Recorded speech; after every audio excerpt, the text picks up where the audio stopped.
Hello, everyone.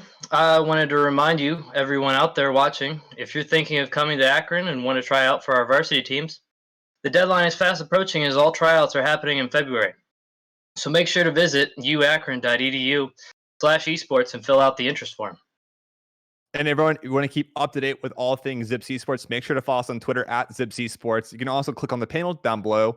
Also, make sure to, if you want to join our Discord, if you're a new Akron student wanting to get involved with gaming and esports here at the University of Akron, make sure to go to uakron.edu/Discord to join that. Or you can also click the link down below in our Twitch description. Awesome. Thank you, Hunter. If you are a UA student, you are able to get 100% free COVID testing from health services on campus. Akron is encouraging all students that believe they may have been in contact with someone with COVID-19 to pick up a test. It's easy and painless. Contact health services at 330-972-7808. Again, that's 330-972-7808.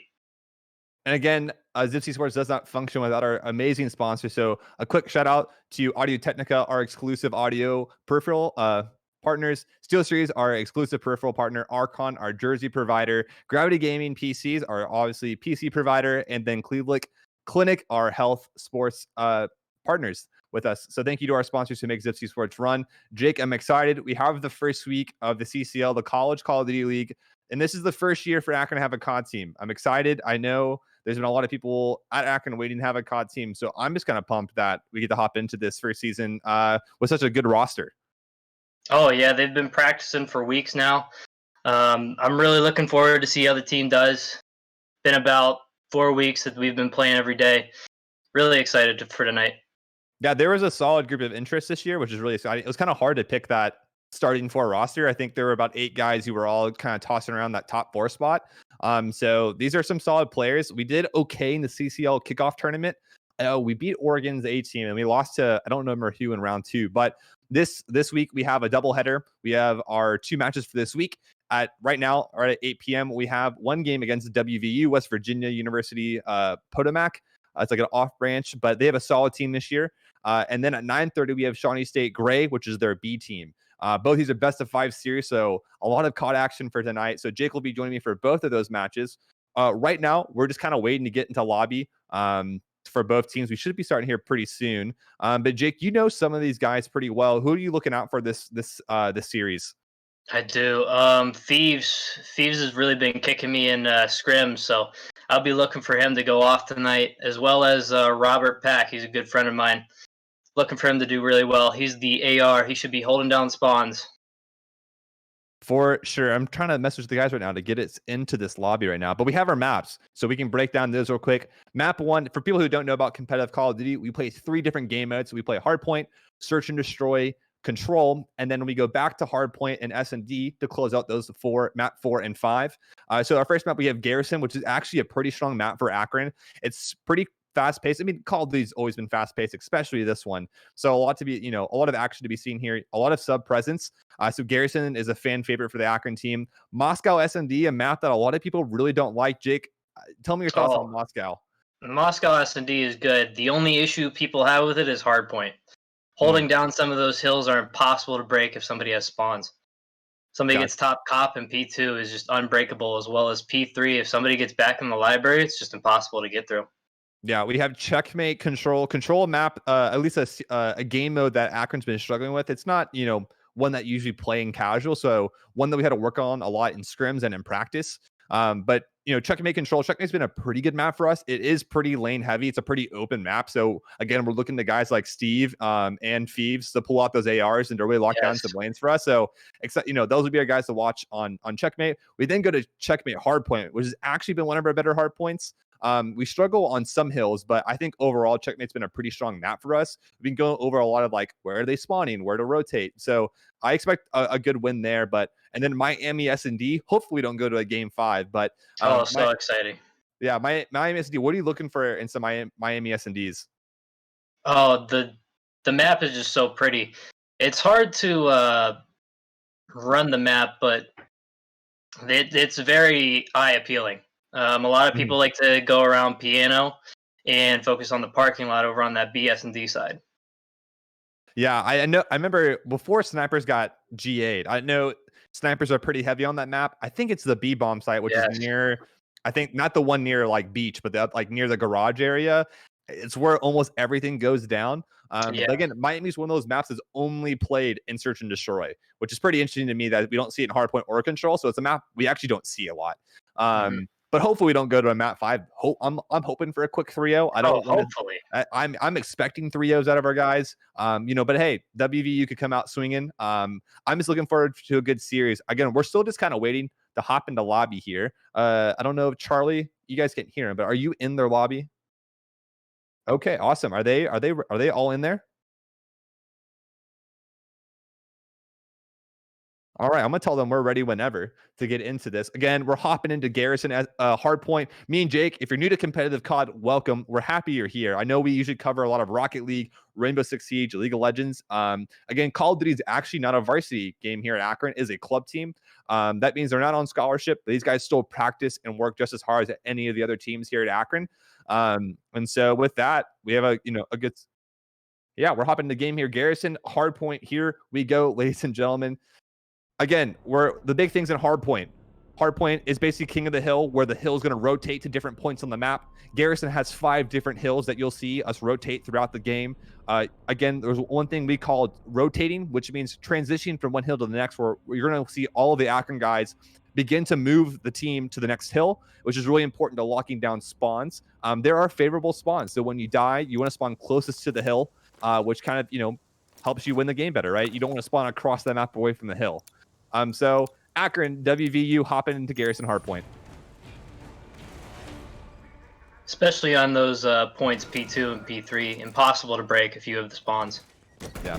Hopping on board with Fees here. Fees is one of those phenoms with the controller. This kid plays absolutely cracked out running the XM4. Vi's going to rip off the head glitch, but we do get initial time holding stairs here. Topes holding this spot right here. This is one of those hills that gets contested very easily due to the amount of corners that hide it. But we see Akron knocking down 3 pretty early on and getting a good wipe for the team here. Gives them time to set up. Make sure that they can get bust through spawns here. I mean, Jake, if you look at the kill feed, it's all blue with Akron right now. It is. I mean, WVU, I don't know if they warmed up or not, but they're not shooting back. If you look over to number 4 right now, we're already seeing the rotation. 20 seconds left on the clock. Akron's going to give up the time on P1 and move over to P2 to set up. This is a big money hill. And what we mean by that is this is a hill that you can get a lot of time on. Since spawn, it's really hard to break this hill. So we see all those blue arrows on your mini map rode over to P2 and a perfect rotation from Akron. Looks like WVU is trying to push through the middle here. Yeah, but Akron has good control of the back tank. Yeah, Pack sitting in the back of there to hold spawns. Man, Kelly rips off Thieves all that head glitch, but Tobe's doing a good job to pick up one, and we get back of this control of this hill. Looking to do some damage in there. Phantom takes down Hearts. Yeah, it looks like WVU just knocks down 3 and breaks this hill, which is untypical of this hill. It's really hard to break, so now Akron has to do the big task of breaking P2 with 30 seconds left on the clock.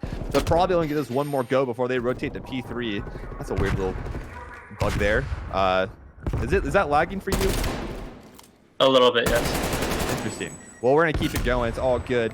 With 20 seconds left on the clock, you're going to see those numbers start to rotate. You can see Pack already on it. Yeah, perfect plays. We talked about this in scrims, rotating early on to make sure that's going on. Got to make sure you get mid control here on this one too, though. Yeah, another Looks like big. We have Tobes over here. Yeah, another big money hill. You're going to see Tobes really not play around the hill, but spend most of his time just kind of being a nuisance to make them spawn out. Oh, both dead in garage. That's huge. But it looks like number 4 spawned out. Thieves is out. Yeah, Thieves does spawn out a little bit, but we still do have 2 pools control here, which is big. Number 7 on the hill here.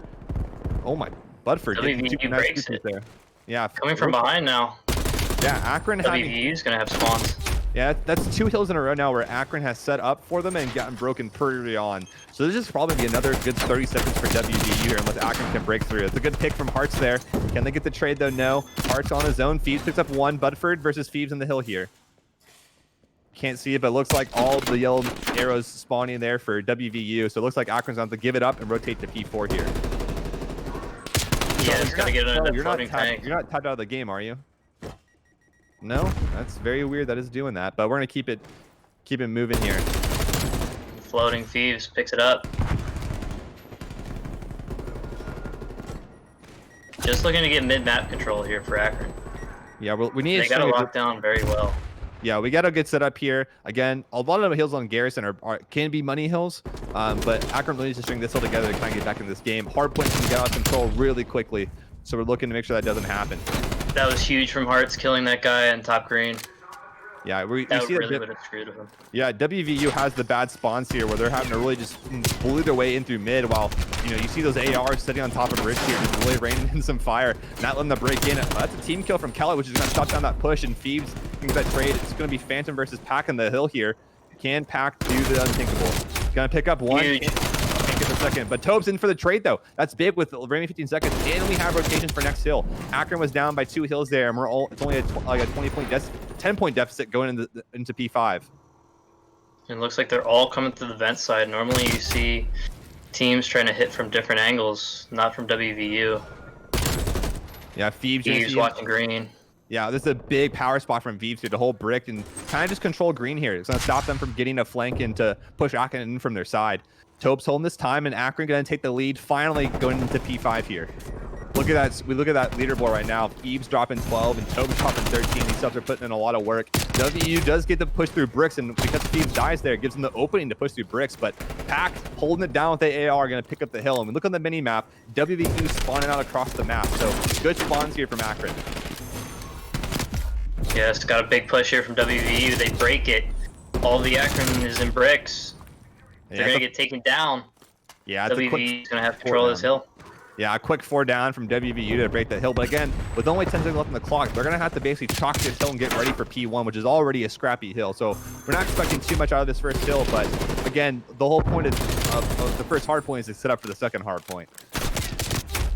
They got rid of all the WVU there on P5. That's very important because you don't want anything nagging you from behind on P1 here. Yeah, but look they're at going to be set up very well, though. WVU has full control right now.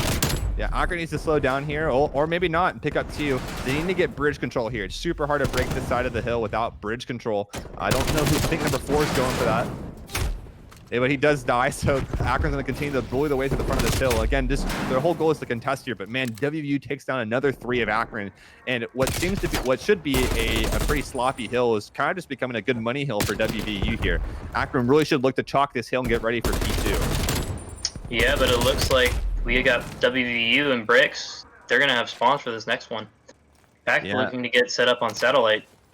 Yeah, that's not a good look. Number 3, we hopped to number 3 on our Codcaster here. We should have one in hill. Pack. This is the big from Pack. We have 2 guys here from Akron trying to hold this P2 hill, and these are some big initial gunfights. Pack doing a good job. Looking at green here, going to pick up 2. There's one more inside. Does Pack get that kill? I don't know. Thieves took one in the back. They're still going to spawn back tank. Yeah, Pack gets those couple of kills in the hill, which is going to give them spawns here. We see number 7 in the back, and yeah, Akron has good control of this hill right now. They're set up pretty perfectly right now. Again, it looks like WU's deciding to push through bricks, but they're not really stringing anything together. Good trades from Akron. Nice. But WU does have back spawns though. Just one in the hill. Yeah, I don't know why they're not trading that guy out right now. It looks like all of Akron's having to flood in from green right now. And you have WVU coming in from behind. They're all the way at bridge. I don't think Akron. They're getting pinched up green. Yeah, Kelly has a really good flank on bridge there to kind of push Akron out. But again, with 18 seconds left, Akron still has spawns for this P3 hill. So again, close game, only a 40-point game here. So if Akron can string this hill together, we're already back into this game. Yeah, we need a full 60 here. That'd be very big. Again, the whole point, you know, again, we're looking at guys like Pack to hold down these spawns. So you get number 3 and 4 on the map. They're going to be looking at this back garage area, really to make sure that these guys don't break spawn. But Kelly gets a pick on defeat, which is not good. But Pack picks up 1. Last kill. Dolly's the last one alive. Killing back garage, and that's a full wipe for WVU right there. Pack being safe, not overextending here. Sees Dolly go to the truck here. And Dolly's just trying to be a nuisance. He's going to wait for all the WVU. Oh my gosh, he actually just beat down. He whiffed it. Yeah, he whiffed it a little bit, but they're gonna have spawns. Yeah, it's actually that's a big kill from Valley there to kill Pack. And because of that, yeah, Akron's gonna lose spawns, but we're still holding this hill from the other side, which is gonna give us some points here, which is good. Wow, Thieves rips him off the head glitch there. Still spawning vents for Akron though. They're close enough. Yeah, and with this remaining time, I think Akron's gonna decide to chalk it. You can look at the yellow dots on your map. They're already setting up for new, but Thieves is not gonna let them set up at all. Thieves picks up 2, and I think new. Yeah, 2 in the hill, huge. Yeah, Thieves is One just more running top around. green. Yeah, Thieves is being a nuisance. Yeah, Fee's is 24 and 14 right now. Fan's gonna drop him though. He's putting in the masterclass the exit score right now, but it looks like WVU's gonna have control of his next hill as we're basically at a tied game right now. 3 from Akron here, huge. It looks like Akron does have favorable sides holding top green here. This is a big power position from Fees with his AR. He's going to do his float here between top green and bridge to really just lock down these power positions. I don't think he saw them in hill. Again, he's gonna trash. There he is. There he picks up. One more garage. Getting control of mid-map. Yeah, you see Budford playing top green there, but Pack doing a good job, again, holding this top green position. These subs, again, while it's 3 down, Valley last one alive for WVU, and that's a full clear for Akron. You can see on the mini-map, all those yellow dots pointing back P3. With 20 seconds left on the clock, Akron is stringing these hills together. Is exactly what we needed. Even more blue coming in from the Akron squad. Man, it's been like they got it locked down. Yeah. Again, these power positions, top green, top bridge, really makes it hard for WVU to push anything else. But again, we hop into P5. This is not over for WVU or for Akron yet. WVU giving up the last one. Looking to get to hill number 5 here. Coming from elbow, bridge, and lights here. Yeah, you can see Pack playing the back there, trying to hold on spawns for the team. But Thieves getting top bridge. Two. Yeah, picks up 2 again. Thieves is doing his best job to hold on these power positions. Going to push through bricks here. Can he pick up Kelly? I think they know he's in our spawn. They can. This is that's all white for Akron right there. So they know that WVU is going to be spawning near P1. Spawn's kind of split here. They're going to be getting split. I guess. Oh wow. I guess Pack died in the back. He's going to put spawns. It's not good for Akron. But look at the scoreboard. We only need 12 more points left. So Akron could chalk the rest of this time and just get ready for P1 here. Just one more hill. That's huge for Buford. Pick up that kill. Akron doing what they can. Oh, almost team killing his team there. Oh, it's 3 down. Akron needs to slow this down. They have time right now. It looks like WVU's gonna have WVU. Yeah, WVU's gonna have complete control of P1 here, but Akron needs 12 seconds. They need one break. They need to slow it down, slow the roll, and set up for a good push here. You can see OG and Parks and Fees looking to push around bricks here to get these power controls. Remember, top green and bridge is all you need. You can see these 2 guys right now running for top bridge here. OG and Harks picks up another. He's gonna wait for Fees. Fees needs to stay alive mid here. This split could be nice. The split could be nice. There's a lot down. Only 1 in hill for WVU. They actually take him down. Akron needs 10 seconds left. WVU spawning out near P3. And looks like the yellow dots are all spread across the map. 5 seconds left. Number 6 is the only one left for WVU to touch this hill. He's actually going to pick up 1 and get the possession. But they get it. Akron takes out Garrison Hardpoint in a pretty nail-biting game. 250 to 198. Akron takes the Garrison Hardpoint. Huge win for Akron after these months of practicing and just one tournament play.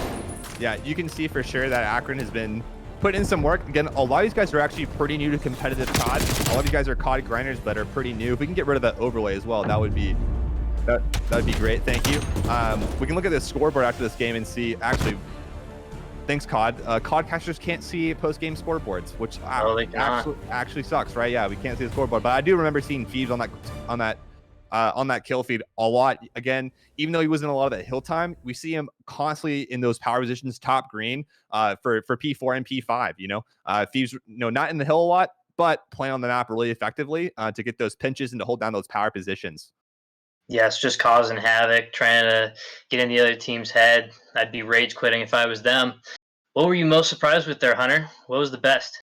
I mean, the game was just pretty back and forth. I think the one thing that surprised me the most is the amount of times that WVU was able to break Akron out of holding hills. During that first set of rotations, was it P2 and P3? Akron was perfectly set up. I mean, they were textbook setups, stuff they've been practicing about which lanes to watch, and WVU was able to break it on their first try both times on that P2 and P3, which actually gave them the lead pretty early on in the game. It's something that Akron's kind of struggled with early on is, they set up great for hills, but then they get broken way too easily by teams. And so, WVU kind of just, bullying them in that regard. So props to WVU for that. That's not an easy task to do. But Akron, that second set of rotations really kind of pulled through and was able to, string some hills back together and not make those same mistakes. It is. They made me feel silly. That was what I said before the game was, hey, P2 and P3, if you got spawns, they're very hard to break. But, man, WVU just made it happen somehow with the kills. Yeah, I mean, I would love to see the scoreboard. Sadly, I don't think we can. Sadly, because due to podcast here, we don't get to see the action scoreboard. But I mean, there are some moments where both teams were lighting up. You know, I just think at the end of the day, Akron was controlling that kill feed more often. But there are some moments from WVU where they were locking it down, even near the end of that game there. They locked down P5 going into P1, and that could have been game for Akron. A lot of teams can choke at the very end there where, you know, they need 20 points left, and the team just starts pushing one by one and scrambling, right? But you can see Akron slowed it down. They got control of top green, pinch from multiple sides, and you know, were able to get that last break to take over the game there.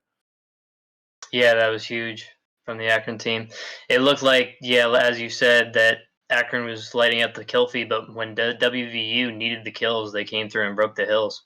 Yeah, this S&D That's should insane. be pretty well. You know, it seems like both these teams have some pretty heavy hitters, and they're both mechanically they're on the same. And here we go, hopping into that Moscow S&D. I mean, Jake, I'm not a big S&D player. Talk to me about your thoughts on Moscow S&D. Where are like the thought processes here and the favorite bomb sites? Oh, there's so many ways to go. A lot of teams like to go B constantly. Or no, I was wrong. A. A is the bomb site that teams like to just constantly go to. But it looks like from Akron, we might see a quick B push for the first round. Let's see if WVU can sniff this out. 2 working on Globe side. WVU is going to be completely set up on A. Yeah, I think WVU again, that A bomb site's really favorable in S&D, right? It's just kind of one easy to hit, easy to set up on. But again, I think Akron, you know, when I'm listening in on scrims, a lot of these guys love playing for that first pick, right? I don't know the percentages, but getting first blood, I'm not saying locks in the round for you, but it sure does set you up for success. But we can look at number 1 and 3 on the mini map here. OG and Hearts getting a good power position there, getting that headshot. OG and Hearts taking down 2, Salvin on board with him, knocking down 2, shutting down that push from WVU. Oh, that was my bad. This WVU is blue and Akron is yellow. That was my mistake. Sadly, yeah, the colors are flipped, but the scoreboard at the top is correct. Do not worry about it. But yeah, good around. Wait, the names are flipped there, aren't they? Yes. The names are flipped. So WVU is Akron, at least in game, but on the scoreboard and on the overlay on top, that is Correct. Yeah, it is correct. So OG and Hearts picks a good double kill there to start off for Akron. Good. So even though Akron had set up for A, they were able to rotate in B because WVU just went a little too slow there. Can you? Possibly. See if you can change it. I don't think you can. Might have to do it. It should be at the very top, if anything. Uh-oh. Well, we'll have to deal with it. No worries at all. But Akron hopping on to their first offense here. It looks like they're all at the A bomb side. We can hop on with number 7 over here. Thank you, OG and Hearts and Pack and crew. Let's hop on with number 7 over here. Has the bomb, looking to be on the bomb side. Yeah, Tobes needs to get these couple of picks though. I don't know if he knows someone sitting near this this sidewalk area. Kelly just playing super patiently. I don't know if Tobes doesn't know he's there or not. Yeah, Kelly's gonna get the pick on the Phoebes, and Tobes gonna get 1. But look from WVU getting those trades on the bomb side. Yeah, good job from WVU to flood this A bomb site when they get that first pick and to get these trades. And yeah, WVU shutting down that push from Akron very quickly. Very spread out there for WVU on defense. They were looking for a surprise B push, but it didn't happen. Yeah. They only had 2 on the bomb site and still managed to take control of it. Trades just didn't come in. I would have loved to see Akron to maybe look for clear out their corners and be a little bit more precise with taking that A bomb site, but I guess I just didn't really think that Kelly would be sitting there near sidewalk there. But again, it's all good. 1-1 is our score. Look at the scoreboard. OGN already with 3 kills. We see this blue WVU pushing towards the A bomb site. Pretty traditional. We can hop on board with number 6 or 7 here. Yeah, that's a very big part of S&D is just learning how your opponent plays. It might take a couple rounds before they find the spots. Yeah, Hearts getting controls of Eskies here. Very important to make sure they don't get any control of that. Beast picking up Phantom with a good first blood there. They look at all WVU stacked up here. Akron needs to collapse quickly, but needs to trade effectively though. With the first blood in hand, good trades will win us the round. I think they realize OG and Hearts going to pick up value, which is good. It's going to get traded, but Kelly, again, trades back and forth. I know I'm kind of talking over myself, but Akron's doing a good job of getting these trades back and forth. We're in a 2v1 now. We have Pack and Phoebes. Oh my goodness. White on by out there. That's not a good play from Akron. If you're in a 2v1 like that, you should be playing together, rotating together. So it's all down to Phoebes. But again, this guy is one of our top players on the team. Phoebes versus Kelly in a 1v1, but it's not on Phoebes to plant this bomb right now. It's going to take his time. It looks like on the minimap, you see Phoebes is coming up behind him right now. Is he going to see him? The timing. He just missed him. We do have X-ray on, so we can see them through the wall. Phoebes knows. Take your time, Phoebes. He came back across. I think he's gonna know. Again, Feeds, all to do is take his time. Don't shoot here, Feeds. Oh my goodness. Hey, you can't win them all. I don't know who that was. Was that Valley? That was Valley. Yeah, Valley picks up a nice 2v1. Oh no, it's Kelly. I'm sorry. It was huge. Wait, yeah, I think that was Kelly. It was Kelly. Yeah. Kelly picks up 3 here in this round. Picks up Grappled Eskies, and this is the misplay right here. Pax pushes by himself. I don't think Pac meant to do that. I think he was looking to see if Kelly's going to be rotating out and possibly pushing street, but he overextends Eskies, and this gets picked and leaves it in a 1v1. Then Thieves, it's all good. You don't win every 1v1, can't win them all. But good round from Kelly. Picks up 3 and takes the round for WVU. All right, let's see what Akron has for us here on offense. Looks like we got 3 pushing the A site, 1 going through middle. Yeah, we can hop on board with number 6 here. Yeah, hop on board with the Akron boys pushing this A bomb site. A pretty decent spread. Only have 2 on this A bomb site. So if Akron can trade this effectively, 8 and number 2 in the middle of the map here, going to be a pretty big gunfight. I don't know if Phantom's going to rotate off and give Akron mid control, but again, not much to gain from mid unless you're going to rotate out. But I don't think wow, good pick from Valley. Akron should rotate here. I think they should. They would know to rotate off of here. They could just push for the B bomb site. Not these people stack B very often. Yep. OG is going to get picked here. Feet's trying to get mid control here. I don't know what Akron's doing, but Tobe's going to pick up another. It's going to be a 2v2 for Akron here.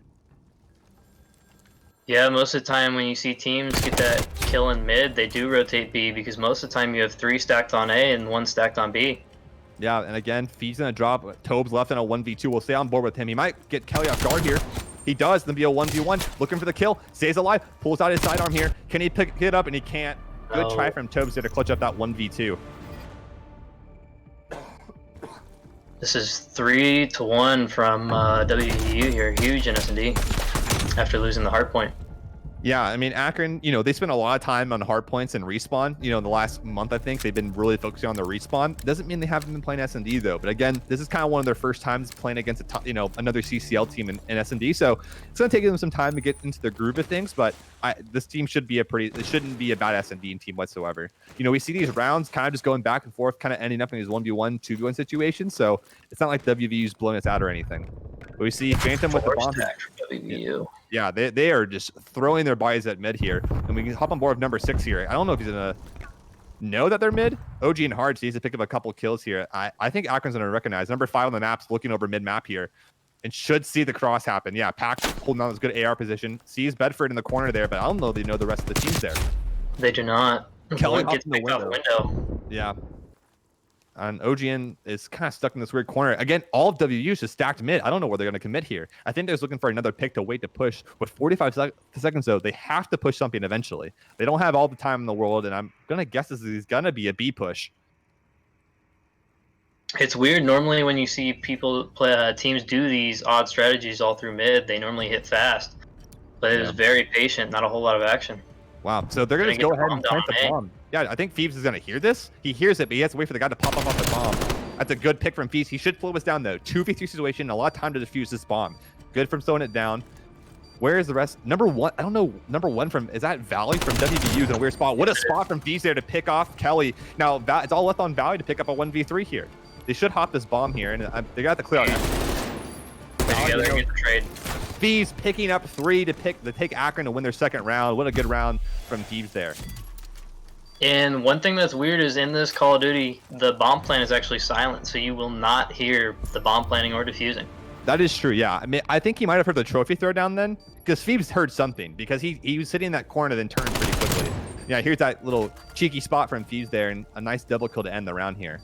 But yeah, I mean, I didn't like the play from WU. They get a couple picks mid, but it just seemed like they didn't know where to commit to, right? They, when you're sitting in mid, you don't have a lot of power positions to kind of push out of. Going up Eskies is a death trap, and trying to get into B, if someone's sitting in that head, which is kind of a hard position to push. So kind of a weird play. I would have liked them to play that a little bit faster, but Akron kind of just, taking the reins of that. It almost looked like they were expecting somebody from Akron to just be sitting there in mid and hopefully get a pick. That way they can choose their bomb site after that. But yeah, if we can throw our overlay back on so we can. Thank you. A pretty slow round here for the boys over at Akron, looking to stack. You see them all spread across the map here. Only one person in his A bomb site, and the rest of them kind of floating around mid. Looks like 6 and 7 are going to start floating their way over to the A bomb site, while Pack going to be sitting in that head glitch, waiting for the guy from B to hopefully pick. You see the Akron boys clearing out this A bomb site. Looks like WVU's going to opt to kind of play pretty defensively. Tobes to push him out. I like this play a lot. What a wall bang from Tobes. Phoebes and Tobes kind of partnering up there. Going to keep getting map control here, but Kelly is going to pick up Tobes and slow this push down just a little bit. The rest of WVU start rotating. Phoebes going to pick up Kelly, and we're in a 2v3. Bomb is down. 30 seconds left to defuse. Looking for the pinch here. One coming back alley, one coming fountain. Yeah, Phoebes just knowing these power positions, and yeah, WVU has a lot of time. They gotta start pushing these corners. Yeah, and Akron locking that round down really well. Again, WVU played pretty passively the RNA. You can see no one was playing Eskies, no one was playing Tidewalker, so they kind of just gave Akron that A bomb site, which allowed them to kind of blew their way into it. That was huge because what happened when there was WVU actually got information. They saw we're getting a draw here. Looks like we're getting a draw here? Okay. I don't know what's happening. I can maybe ask the guys, but what happened in that last round, that was huge because WVU actually saw the Akron players going A. That he saw too, had that information. He had his WVU teammates come around, try and help him out at B there, but by doing that, that opened up the A site, and that rotation was huge. There was only one left on A. Yeah. I don't know what's going to happen to the lobby here. It should, sometimes lobbies break or we need to end game for something, but it should be tied 3-3 going, even though the score might reset. It still should be 3-3. Charlie, if you can you go back and change the team in the, thank you, Charlie. Appreciate that. I'm getting waiting to hear back from the lobby drops. Oh, okay. Okay, so someone disconnected. So one of the players from WVU's games crashed. So that's not a problem. Thankfully, the round ended. So we'll be tied 3-3 going into the rest of this Moscow S&D. So the first team to 3, starting at this new lobby, will kind of be the winner. But yeah, this S&D is going back and forth. I think it's what we expected, though, Jake. Right? It is. There's a lot of talent from Akron. They just don't seem to have the team chemistry just yet because they haven't been playing a whole lot of S&D. It's been a lot of respawn, but the talent is there. Hearts is huge at S&D, and so is Pack. Look for them to turn it up here in the second half now that they know the tendencies of the other player, the WVU players. Yeah, thankfully we're able to get back in this game pretty quickly here. Thank you, Charlie, for doing such a great job running production for us. We appreciate you. Now we have team names correctly, and the colors are looking just about right. Let's hop on board. Thank you. The Akron boys on defense hopping into round number 7 here. We look at WVU. The first time we see a hard B push. Look at this street presence from WVU, and not one member from the Akron. Look at number 5 here, though. Pack might see the cross, though, and he is. Nice, huge pick. He gets the information, too. They're going to be able to rotate the B. Yeah, this is going to slow down the push from WVU immensely. That first pick is going to cause him to stop. And whoa, OG and Hearts has pushed up really hard here. I don't know if he might get a couple picks. He needs to slow it down, though, without his team here.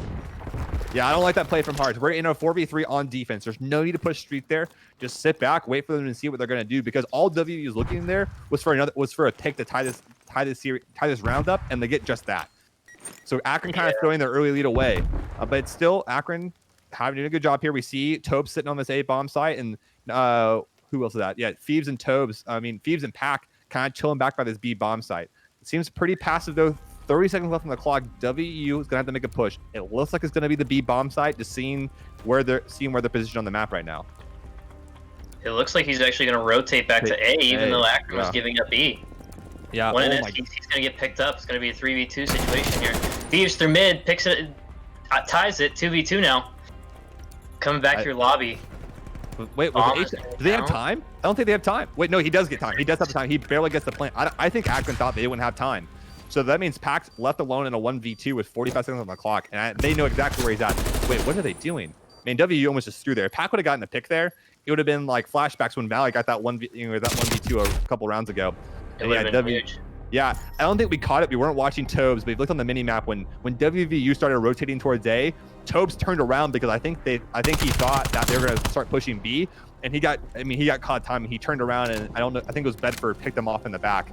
So I think it was right. No, I'm just kidding. It's not right here.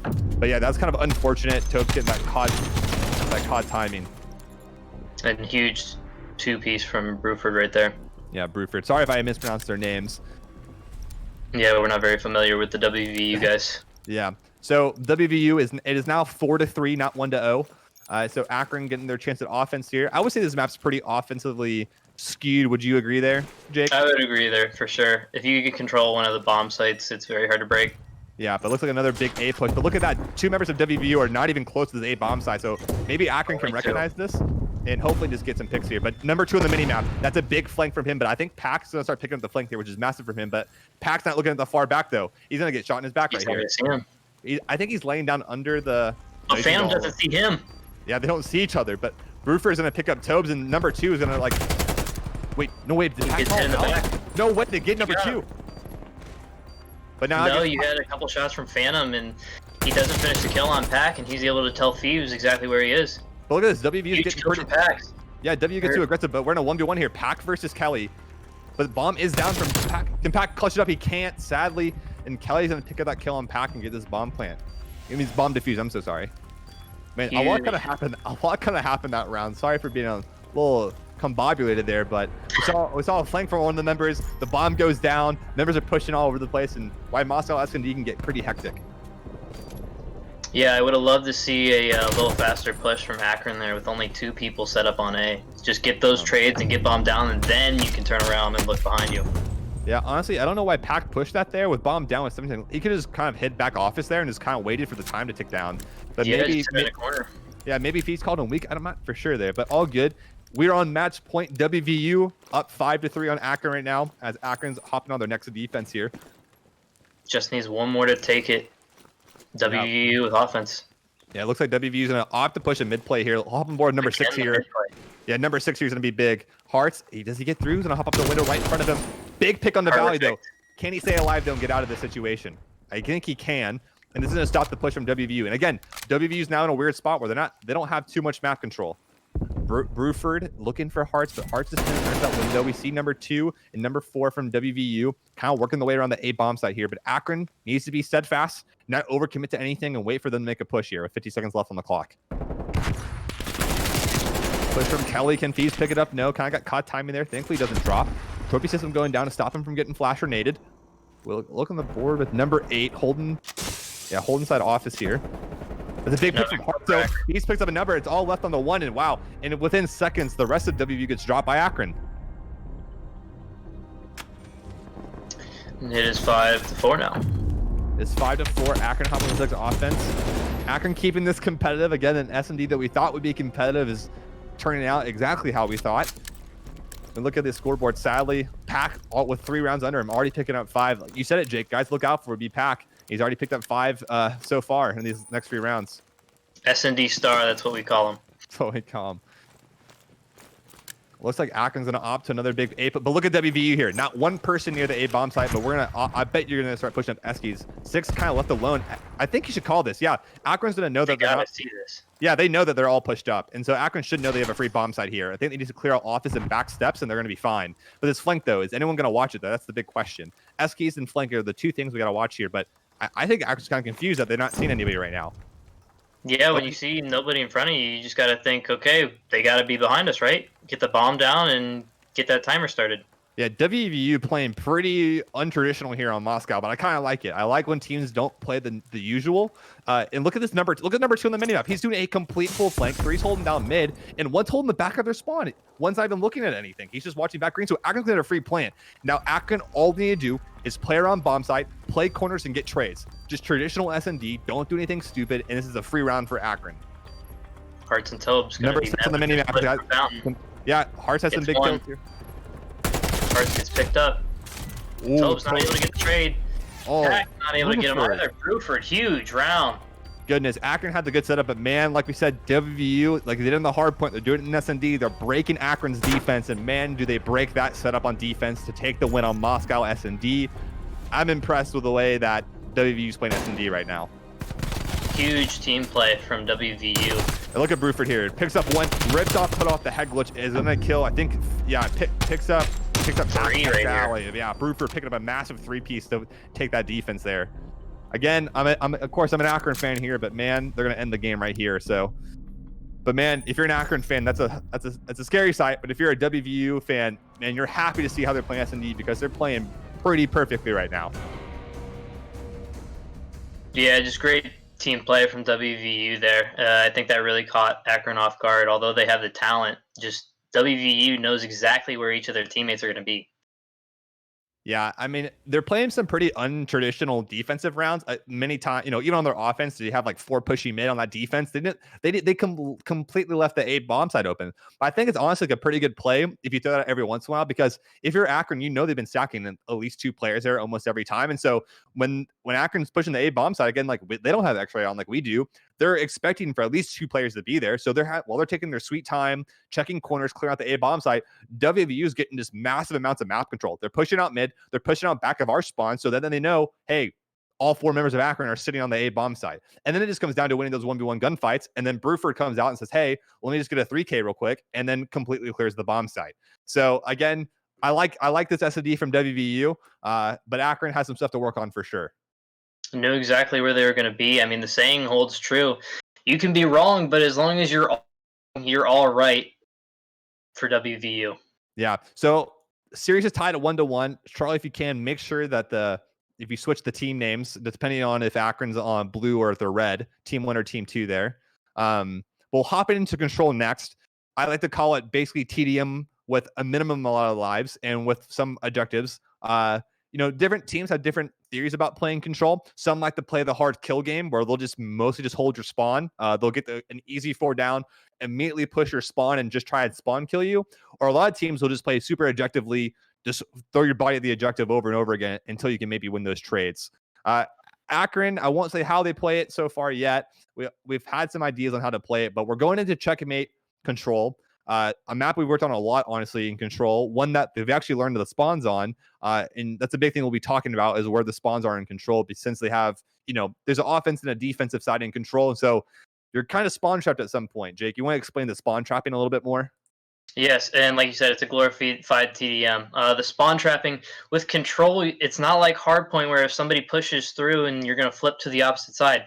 In control, you're actually going to keep your spawns throughout the whole time. So if you can get somebody in there, he can create a whole lot of havoc for the other team.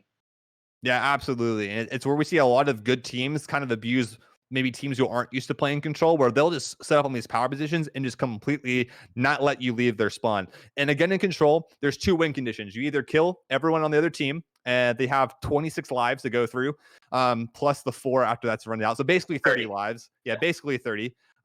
Or you capture both objectives. There's an A and a B site, just kind of like an S&D, but they're like hard points where you have to basically, if you ever played Overwatch, it's like control in Overwatch where there's 3 markers, there's 3 tickers, and you have to fill up the entire control point to capture it.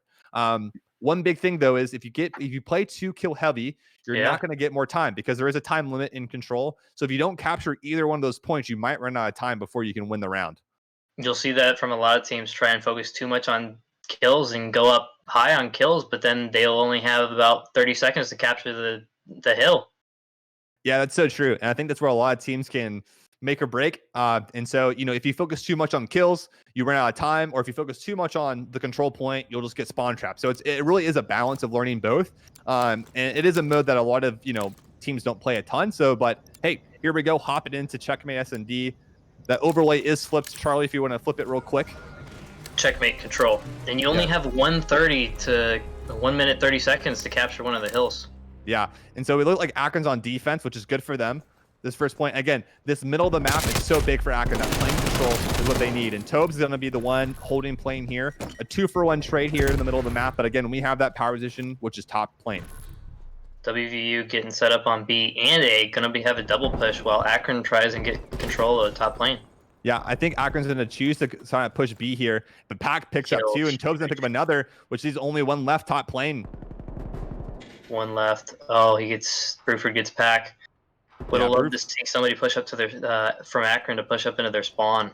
Yeah, they need to clear plane here. Bruford's going to be a menace up top plane if they don't clear him, since he can see there's a lot of map control from that area. Value to knock down Tobes mid-map there, and you can see Pack trying to get this. He does see Bruford, though. Can he get this pick? No, Bruford turns on Pack, but guess what? Akron's still getting those picks, though. They go back and forth. Looks like WV's still off to push this B bomb side. But again, 30 seconds left on the clock. They got to cap something here pretty soon. Working towards A here. 3 players on A now for WVU. Yeah, Akron really needs. You see, WVU get one tick onto the A bomb. The A Toast with another. Huge. Yeah, so huge they clear. Toast. Yeah, they click. Yeah, Toast clears off the A bomb site. Toast in the A control point. I'm so sorry. And it looks like WVU doesn't have a lot of options here. They really got to hit something together here. 30 seconds remaining, about halfway on each objective, but huge kills from Akron coming in.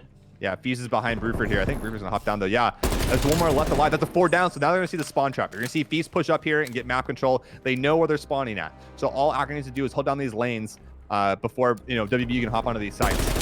Pack it in a good position there. Wow, Bag's gonna rip them off there though. Fees gonna pick up another. Tobe's gonna lock down this ace. Oh my goodness, Kelly kind of just rips Tobe there. Big win from Kelly. Yeah. But Fees on a 5-stick here, again, like on a 5-stick sitting here top lane. Fees is going to continue to be annoying as he sits here top lane. Another pick for Fees here. That sticks for him.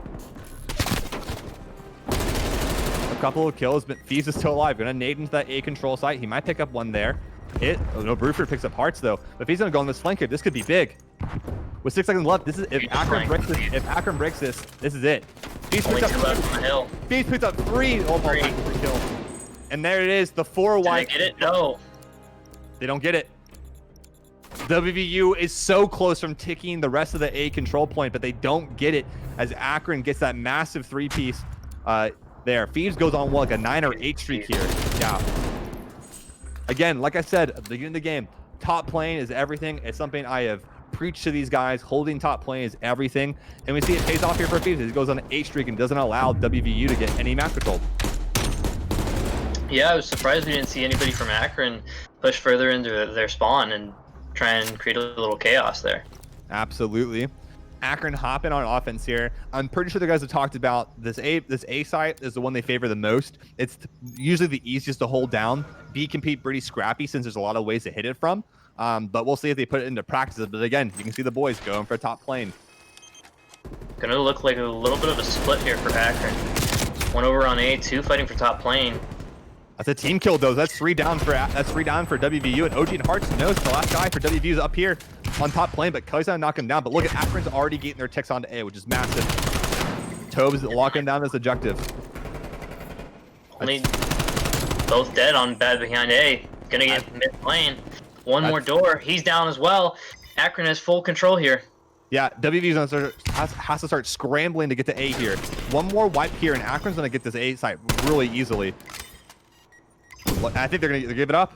WVU goes down too much. Akron is slaying them out right now and is able to take this A control point. With that, they're going to get more time on the clock, and they now have 2 minutes to knock down this B control point to take this round. And at this point, if you really wanted to, you could just play for kills. You have 20-16 Akron to WVU here. Yeah. If you look at the bottom of the scoreboard for each of those teams, you see the total number of respawns remaining. And again, you want to have the higher amount. Basically, it's glorified TDM. So if they run out of lives, it's over. But man, look at this kill feed. It's lighting up blue. And WU is struggling to get anything going right now. They could hop on the B side if they wanted here. Yeah, another one for Akron. Yeah, 2 on the site, 2 top lane. A good setup. I like it. 3 on Mount. They're going to cap fast. Tobe gets another. Another one.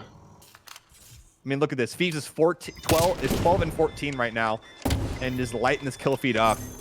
And WVU is struggling to get any map control. Fees with another, Hart with another. 3 go down for WVU. Only 1 remaining on the site. Can they pick him up? He hops up top lane.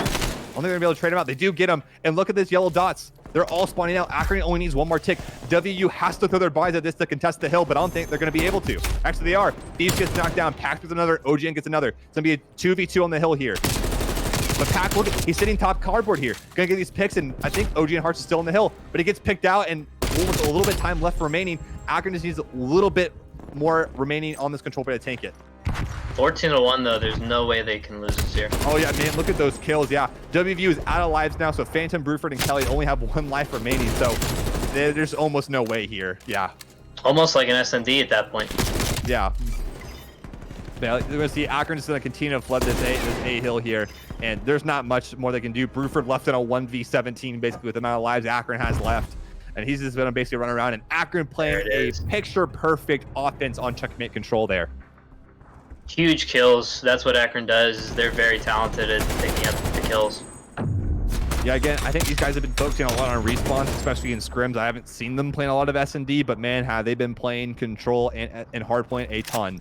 And so with this, Akron's up 2 to 0 in this control. They need one more win here on defense or offense to take this home. WVU could just never get set up there, and Thieves on a 15-6. Yeah, he's on a heater. Yeah, Thieves is one of those guys, one of our top players for sure. Just always lighting up that kill feed and being a nuisance to the other team. Again, look at this mini map. All WVU are top playing right now. I think they realized they were tired of being up there all last game. Look at the kill feed. Trades going back and forth, but it looks like Akron's going to come out on top on these trades. And we look at that. Look at the spawns. All of WVU spawning way back, and Akron going to be pushed up to get some map control here. Hearts all the way up to stacks. If he gets in this base, he could really make problems for WVU. Big kills for WVU, though, going to get control of this A site here. Yeah, that's 3 down. Yeah, OG and Hearts is in the back of their spawn. This could be big, as he's going to be kind of be a nuisance. But look, 3 members from WVU are stacking, and the more members you put on the control point, the faster it caps. And we look at that. I don't think Akron has time. They're going to just completely chalk it and play for new. Kills are even though, so Akron needs to take their time and just wait for some kills here. They know all WVU sitting on the A control site because they just capped it so fast.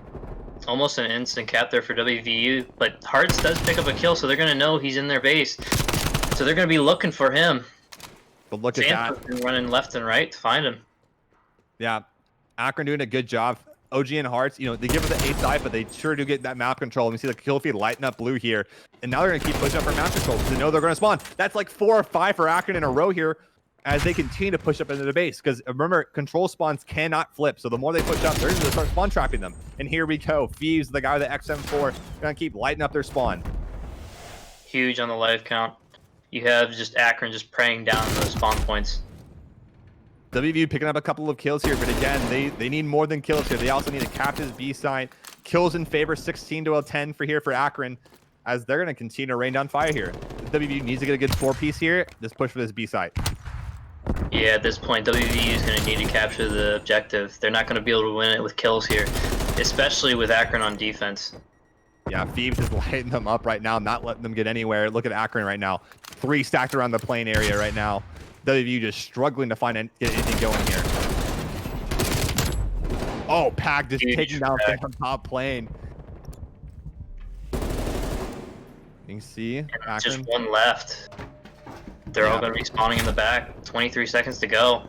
I mean, if you're WV at this point, you really just have to play complete. You can't play kills here. There's just no way you're going to win the trade. You just have to take your time, get a 4 down, and all stack the hill. But I don't think Akron's going to let them with the amount of plane control they have.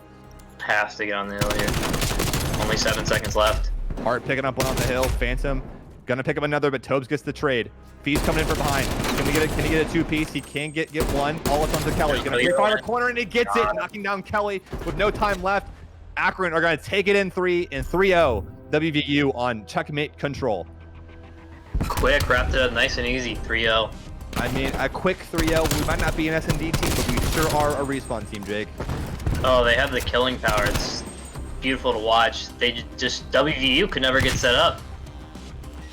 Yeah, it just seemed like on their offenses, they just weren't, they were getting kills back and forth, but you just never really saw. Well, there was that one, that last offense there. They did get a 4 down. They hit A pretty hard, right? And they get that, but Akron, slows it down. Again, it's glorified TDM. They get that 1 wipe, and then you see them automatically push all the way from their spawn, and then from there, WVU just really never recovered. And so again, Akron playing picture perfect control makes me happy to see those guys play that well. Yeah, sometimes if you throw too many people on the objective too early, the other team knows that they're just going to pick you off, and then you're down in live count. Yeah. So with that, Akron's up 2-1 in this series. We're going to be heading into, I believe it's checkmate hardpoint again, which is the case. That gets me excited. It is checkmate hardpoint again, which is the map we just played, by the way. Expect the same type of look from the team, but with hardpoint, we're going back to that first game mode. Again, it's like King of the Hill, where the hills are going to basically rotate around the map. So we're looking out for guys like Thieves and like Pack. Again, this is a very AR heavy map. So those guys holding down spawns, getting these power positions to lock down some of these points. Yeah, huge map for the ARs and Thieves. As long as he keeps control of that top plane, I don't know if there's anything that WVU can do. Yeah, I absolutely agree. I think there's almost not a point on this map where top plane control isn't important. And so expect 1 or 2 guys of Akron to constantly just be up there being a nuisance. But again, we have guys like OG and Hearts, who's a solid objective player, who's going to be the hill the entire time, right? So I'm not, again, it's guys like Tobes and Fees are going to be running around being the nuisance, while Pack and OGN just kind of do their thing, just play textbook, right? holding down spawns, rotating early, and then, OGN playing that role. It's not really glorified in the COD scene, but one that is very needed of getting all the objective time, right? He'll have probably 2+ minutes in the hill, which is exactly what we need from a guy like him. Yeah, there isn't really much of a role for a Slayer anymore, but if anyone is that for Akron, it's definitely Thieves. Yeah, it's something that we, for sure notice, with Trotz and how the team's been playing, that it's best suited for him to be the one that worries less about the objective and just lets him run around and get those kills, right? All these guys are gifted, mechanically gifted, but man, like, is this a guy who can just snap on anyone and turn on anyone at any moment, right? Especially with an XM4 that hasn't really been nerfed yet recently, which might get GA'd or basically banned from competitive. Man, he's basically a sub in an air on the map at all times. So either he's up close and knocking you down, or he's mapping you across the map. Like, it's something to be scary of when you have a guy who can flex and be that good. And as we have preset classes here, I'm not quite sure it will get GA'd. We just had a new GA of stuns and frag grenades, so yeah, I'm not sure it'll be coming through. Yeah, that's true. Competitive COD, once we kind of get a meta set, it doesn't change too much like in other games like Overwatch or League of Legends. We typically kind of get 4 to 5 guns that are kind of stay consistent throughout the year, unless there's a big change. But hey, we can finally get into game here. We hop into map 4, checkmate, hardpoint, Akron up 2-1 versus WVU. Yeah, last year was just the M4 and MP5. Now we have the 74, the XM4, and the Krig. Absolutely, we're hopping into this first hardpoint, which is top lane. This one can be super scrappy and super back and forth. I see Tobes. You're gonna see a lot of contested on your map right now. So if both our team and WVU are in the hill, you're gonna see this contested icon, meaning that either team will get points. So usually on this hill, it's a lot of contention, but Akron does have the favorable spawns for P2, the second point on the map. So you're going to be looking for Akron not to flip these spawns and play slow. Akron's willing to give up time on this first hill because it's really not a money hill. You're not going to get a lot of time since it's going to be contested, which it has been for literally half of this hill. It's only 4-3 right now. But Akron taking the time. You see number 7 and number 6 on the mini map, not letting WVU get past the halfway mark. And Akron doing a good job of shutting down these pushes while their other teammates hold down top lane. Yeah, P2 is impossible to break, so that's going to be the number one priority for Akron here.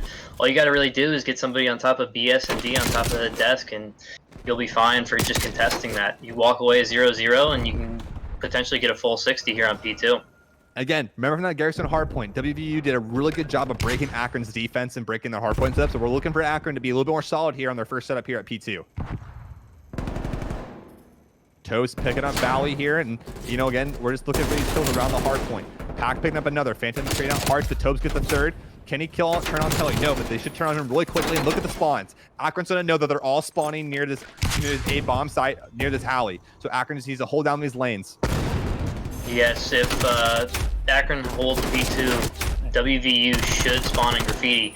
We see a break here from WVU, and that's exactly where Akron spawns, is back in Graffiti. Gonna have to run up this A street. Yeah, you're going to see Tobes and probably number 6 here, start playing for that old time. Oh, Tobes almost picks up 2 there. But Akron, with 20 seconds left on the clock, they're just going to give it up and get ready for the next hill. This will put WVU up going into the next hill, but again, it's time worth giving up. It's 20 seconds in hard points, not that much, and it's rather set for a new hill than to fight for scrap like that. Number 3 here, under the plane. It's huge to get top plane control, because otherwise somebody can just drop right down on top of you. And that's exactly what's going to happen here. WVU with another break. Oh man, Akron all go down to WVU there. What a break from them. Valley knocking down hearts, and Akron needs to slow it down here. They're pushing 1 by 1, which is not a good way to play a hard point, as WVU's going to maybe chain this hill into a good money hill. Taking down top plane. Akron now on the hill. Full control, kills coming in, laying that blue. All 4 dead for WVU. So Akron should know where they're spawning now. With 20 seconds on the clock, we're going to see ourselves moving. Yeah, Tobes looking to kind of flip the spawns there, but pushes right into the team of WVU. No one on time here. I don't know why their heart sees a push. There we go. That's some good time to get here. We'll be tied going to this next hill, but this next hill is going to be in this this alleyway over here near the A bomb site, which can be extremely scrappy. But 3 go down for Akron. They need a push now to get control of this next site. We'll see a couple of them play top lane though. The A street, not very important for spawns, as both teams get equal spawns, but you will need to hold the armory spawns for P5 for sure. Yeah, you see just kind of kills going back and forth, but Akron again soaking up his time. We're always trying to play around this hill, and packing hurts doing this hill right now. Look at them, that duo picking up 2 together right there. He's picking up another, and it's all left onto Kelly to maybe break this hill, but this again, Akron knows their spawns. We spent a lot of time on respawn, knowing where we're going to be spawning at. And yeah, look, number 5 top plane, whoever that is, Thieves again, being a nuisance. Yeah, being a new. He does get knocked down though, and it looks like W's going to break this remaining 20 seconds. But that's okay because Akron still has spawns for P5. It was huge for Thieves to get the kill on Bruford because now they're still going to hold spawns. Actually, Tobes is going to spawn in the back. Oh, look at that. Heart spawns out. This is some split sponsor from Akron, but Toes picks up 2 on the hill. Is going to lock up this remaining 10 seconds. And look, but WVU is also spawning out. We look right behind Hertz on the mini map, and Akron set up. Thieves is already in next. Hop on. If we can hop on with number 5 here, he's already set up for new. Thieves going to be holding down this power position. WVU does have plane control. You're going to look for Tobes to get control of that. Tobes going on. Can't take another. Yeah, Pack going to hold on this top cardboard spot. He's going to back up as well. Hop on with number 6 here if we can. Hertz in the hill again. The guy we're leaning towards. Look at the top. Already a minute plus in the hill. Exactly what we need out of a guy like him. Akron up by 40 points here. Already 20 seconds on this hill, and just WVU hasn't gotten really anywhere. Yeah, Akron looking at this cross here. Pack picking up 1. Can he get away? No, he can't. WVU actually going to get a good break here. Looks like Akron's going to be stuck. Back armory here. Pick out of this. Tobe is going to turn on to Kelly there. Phantom Heals does kill Thieves, and with 15 seconds left on the clock, we're going back to P1, top plane here. So we're going to look to leave old and play for new. Pack did a good job of getting Phantom out of that old hill to make sure that they know that no one's in their spawn. Yeah, getting that kill takes 10 seconds away from WVU. That's huge. At some point here, you're going to have to rotate for spawns for Akron here. Kick them out of back orange. Yeah, kind of kill trading back and forth here. But it looks like WVU's coming out on top. This top plane is super hard to take. And look at this. 3 members from WVU are all stacked around this plane right now. So breaking this needs to be a team effort. Phantom ripping off, Pack off that Heglitch. Tobes and I think this is OG and Hard looking for top plane control here. We just need to contest. Again, this isn't a money hill. We're just looking for some time to contest. Contest and get spawns if you can get some kills here. Yeah, Phantom going to come in and pick up 2. Phantom picking up 3. What a 3-piece from him to help WVU get some more time on this hill. And they're going to maintain spawns. Yeah, they knocked down 4 from Akron, and with 20 seconds left on the clock, they're gonna get the rest of that time and have spawns for new. That's big for WVU. Let's see here if Pat can work his way up the right side. Man, I mean WVU, they're doing it what we did to them last time on this hill. They're just not letting us cross this midpoint line. Akron needs to slow it down, pushes the team, and pick a lane to pick here because they are pushing 1 by 1, and it's not doing any good for them. Now we have Hards pushing it a secret. Yeah, number 6 on the minimap. I think Bruford sees him. Bruford does take him down. It's gonna eliminate us from flipping their spawns. Beast picks up 1. Pack, guy we're looking at right now, gonna be big to flip spawns here. Needs to stay alive. Yeah, back at secret. Wait till your teammates get up. That way you can spawn the other team out. Pack does get 1, but gets traded by Valley. Toast picks up 1. 1v1 in the hill here. He does pick him up. The last guy remaining is Valley. Toast picks up 3 and is able to flip the spawn. That's a massive break from Akron with 3 seconds left on the clock. WV's gonna have another break at this, but Akron does have favorable spawn. Toast gonna be a nuisance here in yellow container as the rest of WV's gonna push into this. But Thieves holding down mid-map. Oh, and that's how big spawns is here for some of these hills because you'll see that Akron only has 30 seconds left on this hill. Yeah, that was going to be a big kill from WVU. That was going to actually force them into the lead and get them up for the next hill. But Akron breaking there with like 30 seconds left. We're up another 40 points going into this next hill. But again, WVU is set up for next. So a good break here from Akron would help us even secure the lead even better. Underneath this plane here, you're going to have Akron split spawning. So they're going to be able to contest this from every side. Yeah, another scrappy hill. A lot of 1v1 gunfights. A lot of switching back and forth here. Tobes top plane here. Pack picking up 2. We like to see that from him. 1 more on the hill. Oh, Tobes, don't do it. Oh, yes. Pack picks up a couple here, but Akron still doesn't have control of bottom plane. Hearts picks up another, but again, it looks like Akron is again scrappy going back and forth here. Still 3 alive. They're spawning back armory. Number 7, we got Pack. Just stay alive. He gets 1. Oh, he gets traded. Big from Hearts there. Pick up that trade. Yeah, but Akron's doing the right thing here. Maybe getting us some time here on bottom plane, but they want this spawn over here so they can hold down this P4 spot. Number 5 in the hill, Thieves gonna have a 1v1 there. Does lose it to Kelly. Does get traded by Toast with another kill. Toad's going massive right now. He's 23 and 18 right now for this Akron team, making it plays. W gets Valley.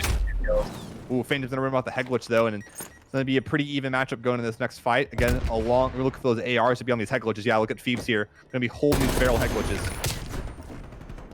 WVU interesting going for top plane control, even though this is the one hill I'd say where top plane control doesn't necessarily matter, is you can just hide behind those crates. That is very true. It does stop them from hiding behind the crates corner, though, so it does eliminate what corners are sitting in, which can be helpful information. But man, kills going on the side of WVU. Again, a lot of scrappiness going back and forth. The last 2 kills have been very beneficial for either team, but Akron still staying on top of the 50-point lead. With 20 seconds left, Akron just does not want to look at number 6 on the mini-map. Perfect. Thank you so much, Hearts. Knowing what he's doing correctly, making sure that we all on this next money hill, and WVU is spawning out, and it's exactly what we want for Akron. Yeah, again, similar to P1, just a contest hill. As long as you can, priority number 1 is to get these spawns for the next one. But look at that. WVU knocks down 3. Yeah, they're gonna actually. Yeah, Pac's big here, top cardboard. He needs to stay alive and not lose his power position, but he does. I think Valley just, Valley flanked him there. Hearts in the hill. He needs to knock out Valley, who's in our spawn though, but Kelly gonna come in and push out Hearts. And WVU's gonna take control of this on the P5 here. But Akron's still spawning in the back, so they'll be nice and close. Probably only get 10 seconds before they can push up again. Pac's gonna know Kelly's there. Big pick from him. Gonna be left alone. The rest of WVU sitting under plane. They're gonna have to push into this though. But look at this. Tobe's going to have the cross. He's going to be able to see the cross for Pack and the rest of the boys. This is a hard hill to push if you're WVU right now, pushing from the other side of plane. Yeah, there's really just one lane where you're looking up. You're just going through the left wing, and Akron just has one side to look through. Hearts doing his thing with 10 seconds left. Akron, he only needs 16 points to win this map as they get ready for P1. Look at the mini-map. 3 members from Akron are trying to push top plane, but the rest of WVU recognizes this as well, and they're all going to push top plane. Huge kills from WVU right here. WVU, and they have spawns for next. I believe they can win off this. So if WVU holds a perfect hill here, they can actually win here. Hopefully not. This is a pretty chalky hill, so we shouldn't allow them to get that. Trades going back and forth. We have Pack. I don't know who else up here looking to kind of contest this hill here. They actually cannot win. They'll come 10 seconds short, but the Zips do only need 13 points here. Wait, Hearts is in the hill. Beats with a 2, and he trade out Valley. He can't get the double kill.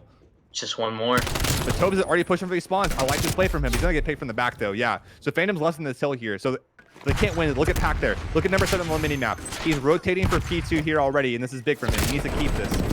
They can't. WVU cannot win off this hill, but they know that we can. With only 7 seconds left, it forces WVU to push this hill. They have to throw their body at this. They're almost giving up spawns. And look at that 3 go down. Look at the spawns from WVU. They're nowhere close. That's gonna be it. They're not gonna be able to get there. They can't contest it. Wait, Phantom does. Phantom gets it. Just 1 second left. 1 second left. WVU can win on this next point. They have complete spawns for it. Akron needs to slow it down, reset themselves here, and push for this hill. Because this is where teams begin to break as a team. They lose composure and lose here.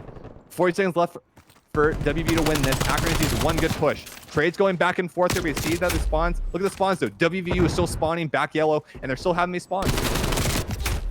They are. Akron is spawning all the way at the plane. Yeah, the kill feed's lighting up yellow right now, and this is big from Tobes. Tobes needs to slow it down. He needs to wait for his team. Yep. Gets behind one. Gets behind one. Nice. They know he's going to be sitting here, though. 2 go down. Tobes needs to stay alive. He gets wall bang from Kelly, though. That's massive. 10 seconds left for WVU. They might actually win this. Pack, one of the only guys left, gets shot from the side. It comes down to Hearts. He dies in yellow crates. Tobes last alive. Can he contest? And he actually can't. And WVU do the unexpectable and take checkpoint hardpoint 250 to 249. Wow, behind by like 50 points there going into the last hill. Oh my God. That is hardpoint, ladies and gentlemen. If this is not competitive COD, I don't know what is. What a series for WVU there. They are down 60 points. They have to contest top P1. They not only contest it long enough to deny Akron 1 point, they then perfectly rotate for P2 and then shut Akron down from rotating to P2 and get a full hold and don't let them contest 1 second. If you're an Akron fan, you're a little upset by that. But if you're WVU, that's all props to them. That's perfect hardpoint, and there's nothing else to say but GG's to that map. But it's not over yet. We're going all the way to a game 5, Jake, which if you're a viewer, more content for you. If you're an Akron fan like me, I'm getting a little worried because I won this in 3. But hey, I'm all here for good COD. This is good competition. That's all we can ask for, right? So, I mean, WVU's putting up good play from them. Akron needs to regain, probably take a second, take a breather. That's going to kind of hurt your mental there a little bit. They need to, just reset, go in this S&D. But if you're a WU fan, you know that last S&D was pretty decisive from them. We're going into Miami S&D though, which is a map that, doesn't get a lot of playtime because only played in S&D, right? All these other maps are played a lot in a lot of different game modes, but Miami's not. There's a lot of strats for Miami since it's a map that we don't play a lot. So that I really don't give any favor to either team here on Miami, Jake. No, and last S&D we had a round 10. It was 5-4, so it was actually pretty close. Look for Akron to capitalize here and make it a little bit closer. They gave too many early rounds away. Yeah. I mean, I think I don't know what's going to come down to. I mean, honestly, I think it's just going to come down to who has the better strats, honestly. WVU seemed to have a pretty wide playbook going into that Moscow S&D. It didn't really seem like they were just doing the same thing over and over again, which is good, right? Because you don't really become predictable. And I think that's hard. It's going to throw off a lot of teams not knowing what to expect. And so, I mean, I think it's going to come down to is, do either of these teams have a solid playbook from Miami S&D? So yeah, if as they did in Moscow, I would expect a lot of WVU pushes to be towards that A bomb site over there at the boat. Switch it up a little bit because normally you only have one watching that site and you 3-stack between piano and parking garage. That's true. I do think that the B bomb site's not really played as much as it could be, right? It is, now with snipers out of the equation, it could be easier to take beach control and get the B bomb site. But again, a Krieg and an XM4 is basically a sniper at this point. So I mean, you really just can't push down beach freely without getting picked, possibly. Yeah, definitely a more favorable bomb site over there by parking garage because it's just so much easier for the subs to get in there in parking garage. A lot more closer engagements. Whereas over there on the beach side, you're going to be shooting the 100 meters. It's impossible for a sub to fight with. Yeah, I completely agree. I mean, I don't know what to expect, honestly. I think we just got to wait for this game 5. If you're fans of either of this team, you're in for a treat here. S&D is always a good one to close out on. Jake, what's your score prediction going into this into this Miami S&D? I'm predicting around 11, honestly. I think it's a solid answer, honestly. I think offense is favored on this map. Maybe no, I don't know, honestly. I feel like it goes both ways. I actually don't have a prediction. I'm not going to say anything. I think it goes to around 10, around 11. This is not going to be a one-sided map by any means, but yeah, this is going to be a pretty close one.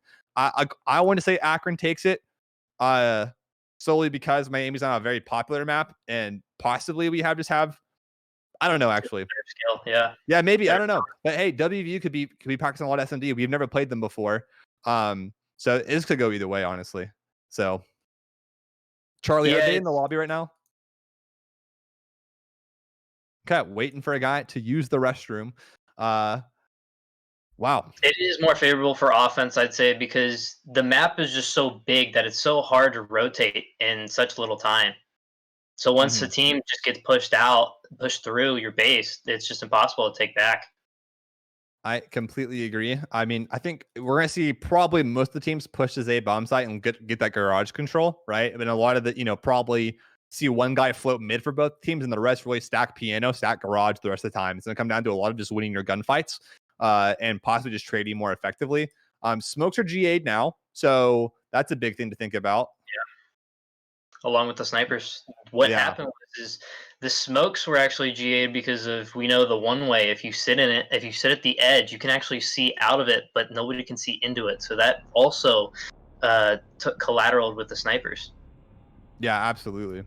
Well, here we go. Miami S&D. We're into a game 5. Will we get the round 11? WVU versus Akron. Here we go.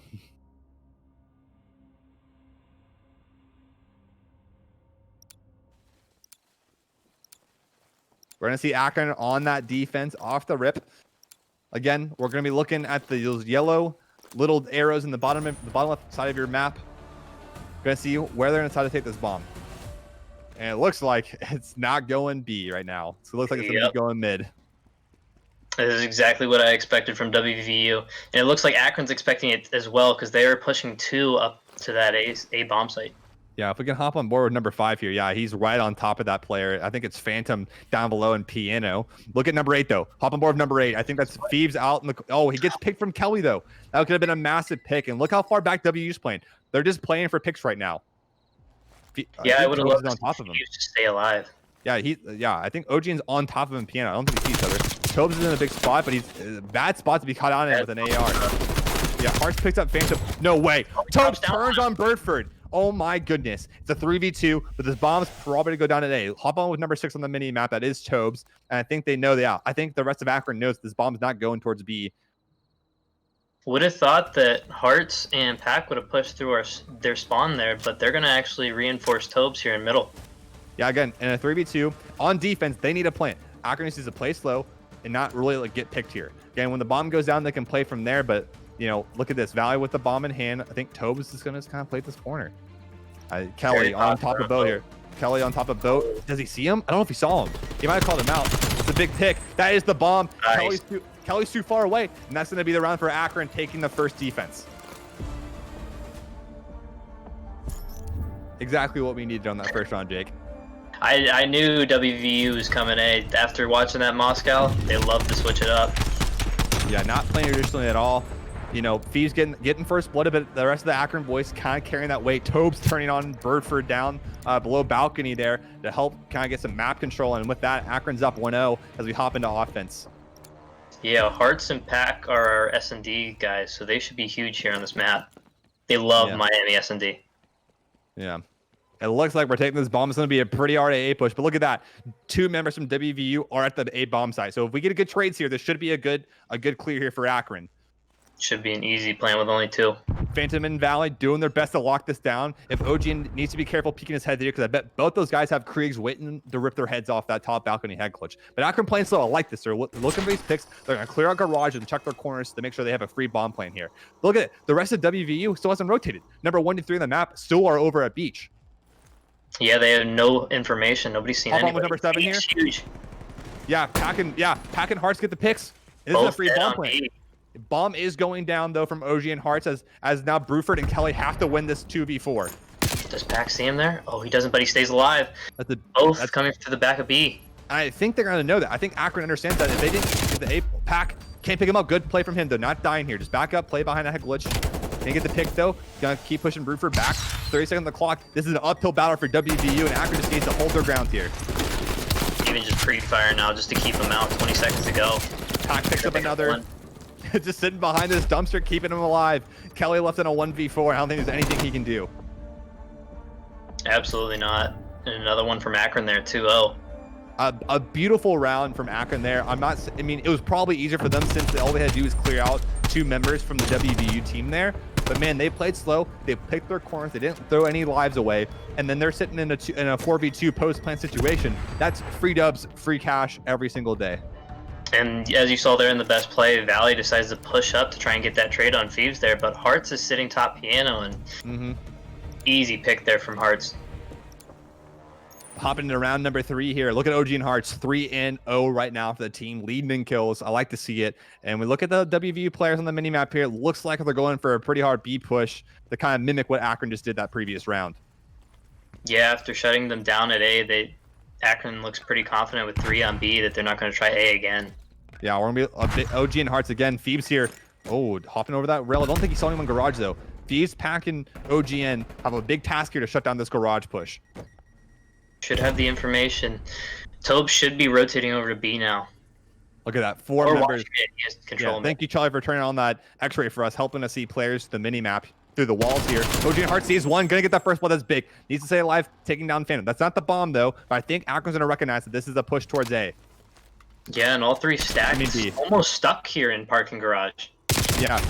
Oh, Phoebes kind of over challenging there. Kelly gonna get that trade, a 3v3 situation. Akron has to know this is a trade. I don't know who's over at the A bomb side. That's gonna be 6, gonna be Tobes. That's what rotating over. Pack looking to get some picks here. Takes off Kelly as he ego shots him behind the head glitch there. I don't know what that play is from Kelly. I'm not a fan of it, but 20 seconds left on the clock. WVU doesn't have time to rotate to A. They have to push this onto B here. But look at that. 2 go down for Akron.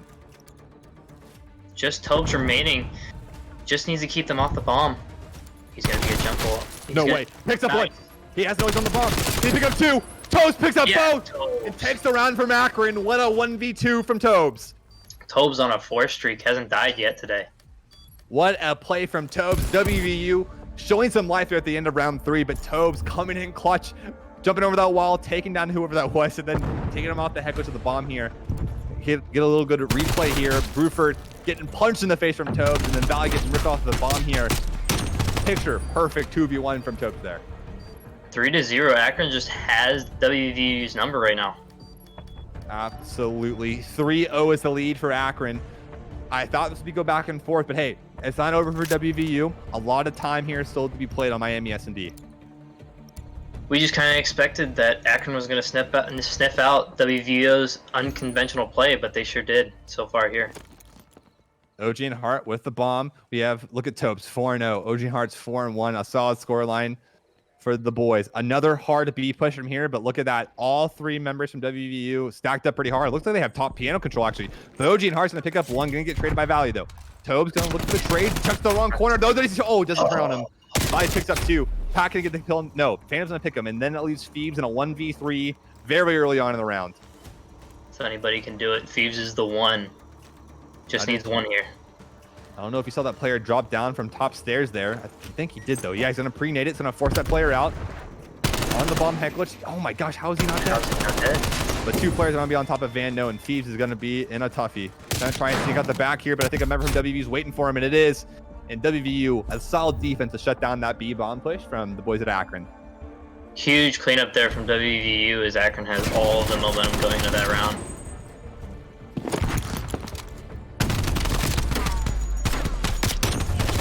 Alley almost from Tobes getting turned on. Hopping into round number 5. Akron up 3-1 on defense here.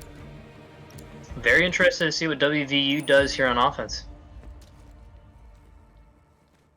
Looks like it's going to be a B push. Yeah, I think they liked the attempt there last time, but because I think that A push early on, that first round for them, just completely flopped over. So I think they're going to go back to the typical textbook here. OG and Hearts has a big 1v1. He needs to back up here. I think he recognizes that all of WVU's push and piano there, and it's a smart play to drop down there. I think Pack is looking over him. You have one player on the A bomb side. It's going to be Tobes, but the rest of Akron, yeah, look at Pack just looking over him. Good nades that's gonna let, oh, that double nade from WVU. I like that play a lot. But Pack doing a good job of backing up there. With no utility left, Pack just needs to win these types of these 1v1s top piano. It is. It's all on Pack here. Hearts is almost stuck on that bomb site as that number 3 Kelly is stuck. He's got him stuck there from Riverside. But look at WU just playing slow, but 30 seconds left on the clock. Akron doesn't need to overextend or do anything stupid here. They just need to play the time, play the clock. No one's looking towards garage here. I think maybe Phoebes is, but it looks like OGNs is going to get out of there. I kind of like this play. But look at this. Phoebes on the flank here. This could be big. And they know that they're all stuck here. Look at this jump over from Hearts, though. Oh, no. Oh, he has his team. Oh, my goodness. This bad trades there from Akron. But the bomb has to go down, though. And Tobes, again, looking to kind of make a hero play. Phoebes does pick up Phantom, though. So it's a 2v3 with Phoebes and Tobes here on the map. Bomb is down, so this is a tough mountain to climb if you're Akron. 40 seconds going to have an engagement here. Bruford gets the win. It's a 1v3. Yeah, 30 seconds left to go. I don't know. This is a tough one. Calm down, Phoebes. Yeah, that's a tough one. I don't know what happened to Akron there. It looked like they had 3 players stacked on A for defense, and they just got picked off. I don't know what's happening, what they're not watching, but that is not something you want to see if you're an Akron fan right now. After the first 3 rounds, really thought we might see a 6-0 from Akron, but WVU has fought their way back to make this a 2-3 game.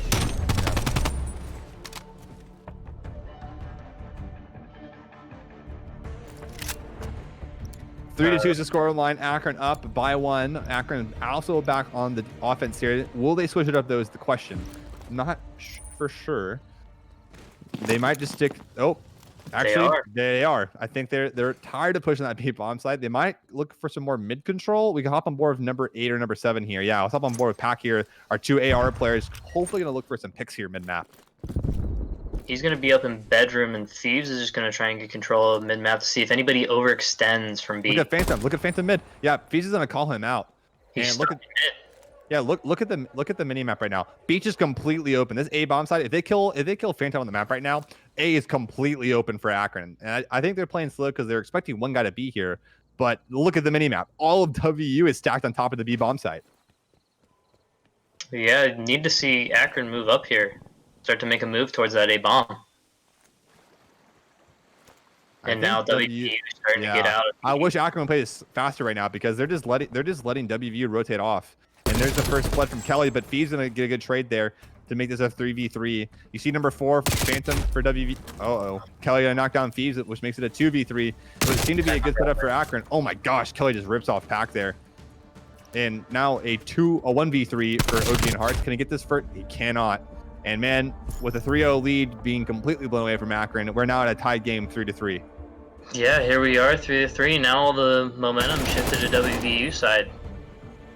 Only one down there for WVU that round. Yeah, I'm pretty disappointed that Akron didn't recognize that no one was beach there. They just kind of sat there and let WVU just waste, they wasted their time just sitting on beach. If Akron just, maybe recognize that no one was there or just, play a little bit more aggressive, that could have been a free bomb plant. You had 2 ARs. That's an easy lockdown on the A-bomb site in a post-plant situation. Yeah, with the distance there, just get eyes on it. You don't need to take a gunfight. All you need to do is just identify that there's nobody there. Go peek for information. Yeah. But again, looks like WVU is going to go to their tried and true and just get this top piano control and push. But look at this. This is an aggressive play from Akron. I like this a lot. You have Thieves Impact pushing up pretty aggressively here. Thieves doesn't let them know that there's no one really pushing this garage line. But number 3, though, if you know the head glitch, he does. Can he rip him off? Thieves ripping Kelly off the head glitch. Going to give him a man advantage. And the rest of WVU is stacked up in here in piano. All stuck in piano. I'm surprised Pack is not watching top piano. Yeah, I think number 5. We'll hop on number 5 on the mini map here. He's gonna be Hearts is gonna be the one holding top piano. Yeah, but yeah, I think Tobes is looking into mid here, while the rest of the guys are just kind of holding down this B bomb site, not letting them get control. But look at that, W's off to rotate out and maybe back up to look for a pick. Again, Akron does not need to overextend here. We're on defense. They just need to wait for picks. One is gonna stay top piano though. Hearts and Bruford seem to know where each other are. Does he check the corner, though? This could be a good trade. Thieves and OGN stacked on top of each other. No matter what corner he checks, he's going to get traded. Oh, my gosh, he doesn't kill Thieves. And so that gives the advantage, but the bomb goes... No, wait, did the bomb go down? No. It's getting planted. It was getting planted. Tobes does kill him off the bomb plant, though, which leaves Phantom in a 1v4. Only 8 seconds left. He's not going to plant it. No time. There's no way. Yep, there it is. Akron's going to pick up another defense. That is massive for Akron. Huge win to go 4-1 on there after losing 3 rounds straight. Huge from Thieves to pick up that opening kill on Kelly. That Riverside head glitch is impossible.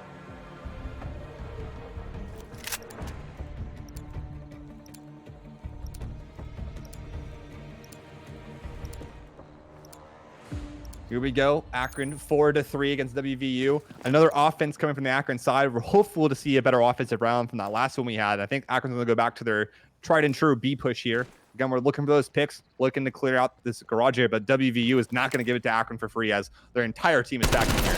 OG and Hearts looking for 1, cannot get it. Good trades from Valley. Well, Valley and Kelly picking up 2 really quickly, but Pack and kill Bruford. And we're going to see the rest of Akron kind of back up and play this slowly as Thieves and Tobes and Pack need to clutch this round up together. 3v2. 3v1. What can Tobes do? He does have the bomb. He does have the bomb and a minute to work with here, basically. He needs to play for some picks, though.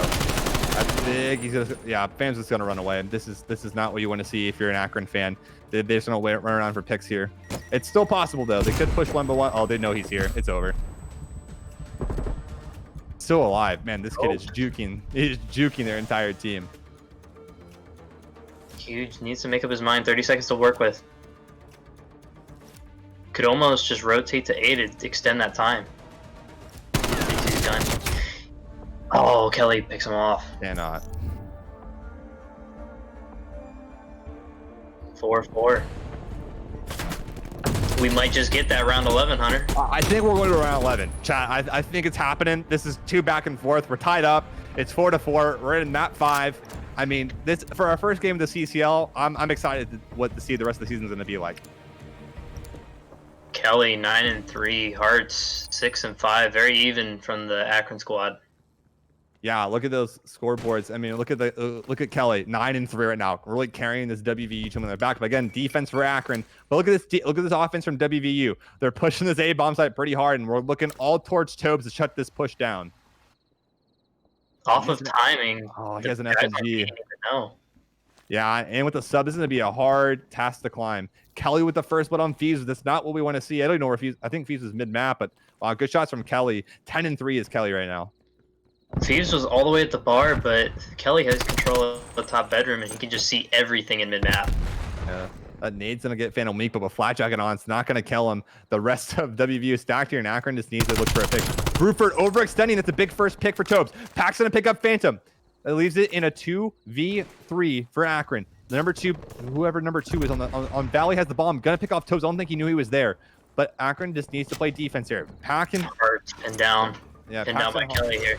Yeah, he gets the stun and knows where he's at. They're just going to play down and play their lives. It's kind of a weird spot for Hearts here, but I don't think they're going to check it.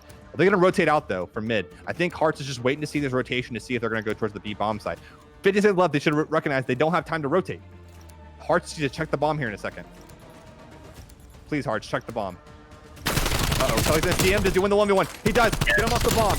Nice two-piece from Hearts to take the defensive round for Akron. We're going to a round 10. Huge from Hearts there. It almost looked like he thought that Kelly was still there in mid, had him pinned down, but Kelly for some reason backed up off of it to help his teammate over on the bomb site. I love the smart play from Hearts. Lay down in mid, don't challenge anything. He pushes the last 10 seconds. Yeah, he pushed the last 10 seconds. That's a crucial 1v1 that he didn't know he had to win. He was looking to kill the guy off bomb, but picks up the double kill. Picture perfect play. Hearts putting on a good show for us here as we go into round 10. Yeah, Hearts leading this Akron squad in another SMD. Just one more round, and it's going to be offense. But again, offense has been tough for Akron. It has been. I mean, they could switch it up and go A here, or they could hopefully just blue their way back into B. But, I mean, if you're Akron, you've noticed they've been pushing a lot into B. So I'd like to see some maybe more mid control. But, I mean, possibly just play it slower. Wait for a pick. Put an AR mid and see if one of them gets a little too overextended.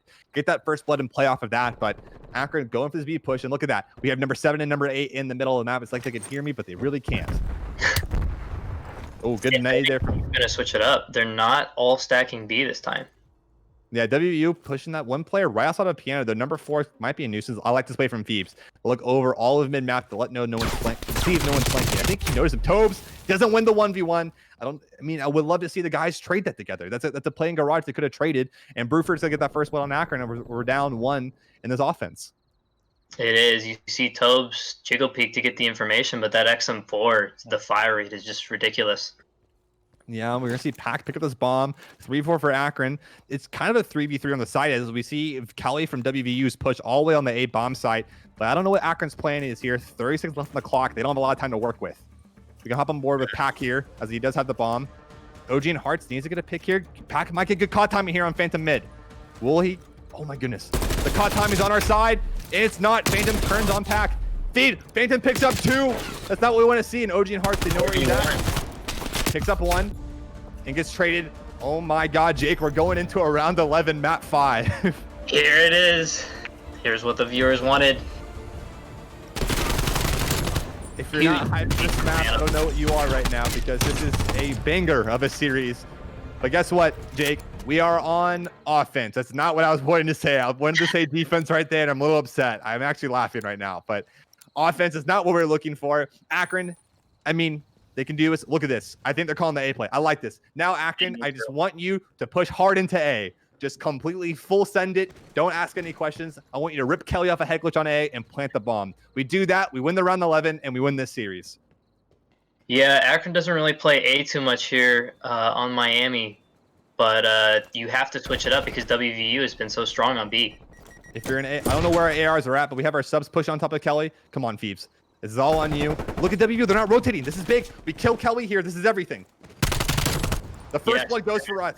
Akron might slow it down, though, because they know that WVU's going to rotate, and the mid-map's completely open. They need to wait for some more picks. Bruford in the back of the map. Someone is above Phoebes, though.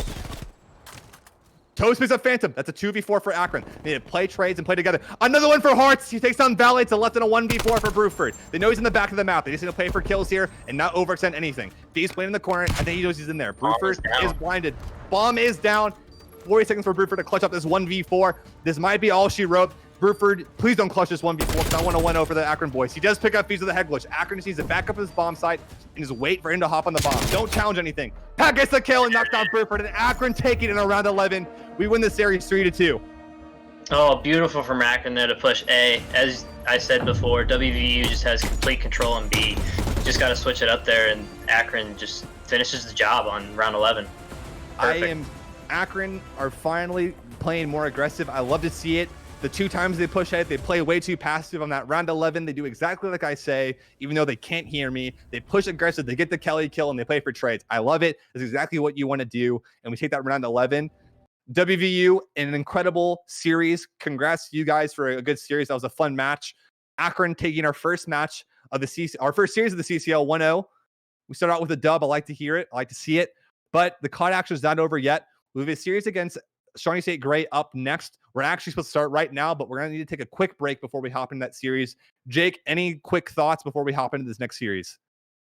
No, that's got to be a lot of confidence for Akron to win their first game of the CCL. They looked a little bit shaky, but they finish it off, and now they're just going to be unstoppable. Absolutely. Guys, don't go anywhere. We have our next match against Shawnee State Gray, which is their B team, up next right here at Zips Esports. Don't go anywhere. We'll be back after about a 10-minute, maybe 5-minute break. Don't go anywhere. As we wait. All good.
The night lay waste to all we'd given, but honestly, you've gotta know that this ain't. Welcome back, everybody, to the first week of the CCL matches here for the University of Akron. This is Zips Esports. We're the official esports program for the University of Akron. I'm joined with Jake K, one of our incredible students, and also COD player for the program. We just came off a good 3-2 victory over WVU, an incredible series, but we're hopping into another series now against Shawnee State University. This is their gray team or their B team. Jake, we just came off an incredible series, so I'm hoping to see the same type of action hopping into this next series. Not just an incredible series, the perfect series where you take a round 11, 5-5, all the money on the table. Yeah, absolutely. I don't think you can really ask for much better COD action than around 11 S&D and going to game 5. I'm hoping that the COD guys don't make me sit on the edge of my seat like that last series, but I'm hoping that we can maybe play a little bit more clean and not lose a hard point 250 to 249. I mean, that series really had everything in it. So I'm expecting a little bit cleaner game, a little bit more of a maybe shutout game. But hey, I'm just here for the COD action. Yeah, what do we have for hardpoint here in round number 1? I actually do not have maps. I don't know what the maps are. I can check real quick. I don't know. Charlie, are they all in lobby?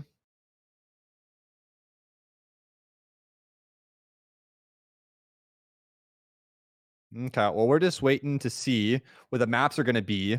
But until then, let's see. We can't talk about maps. That last series, I mean, I don't know much more we can really say about it. We already, we really did just break down that last series pretty effectively.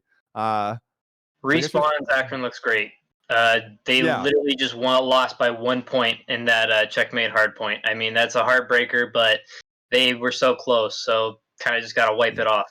I mean, I think looking at that last series, the biggest takeaway I have is that their control is unbelievable. Again, it was only one control map. We look at it was just checkmate, but still looking at that was every other map, every other like the hardpoint, the S&Ds were all super close.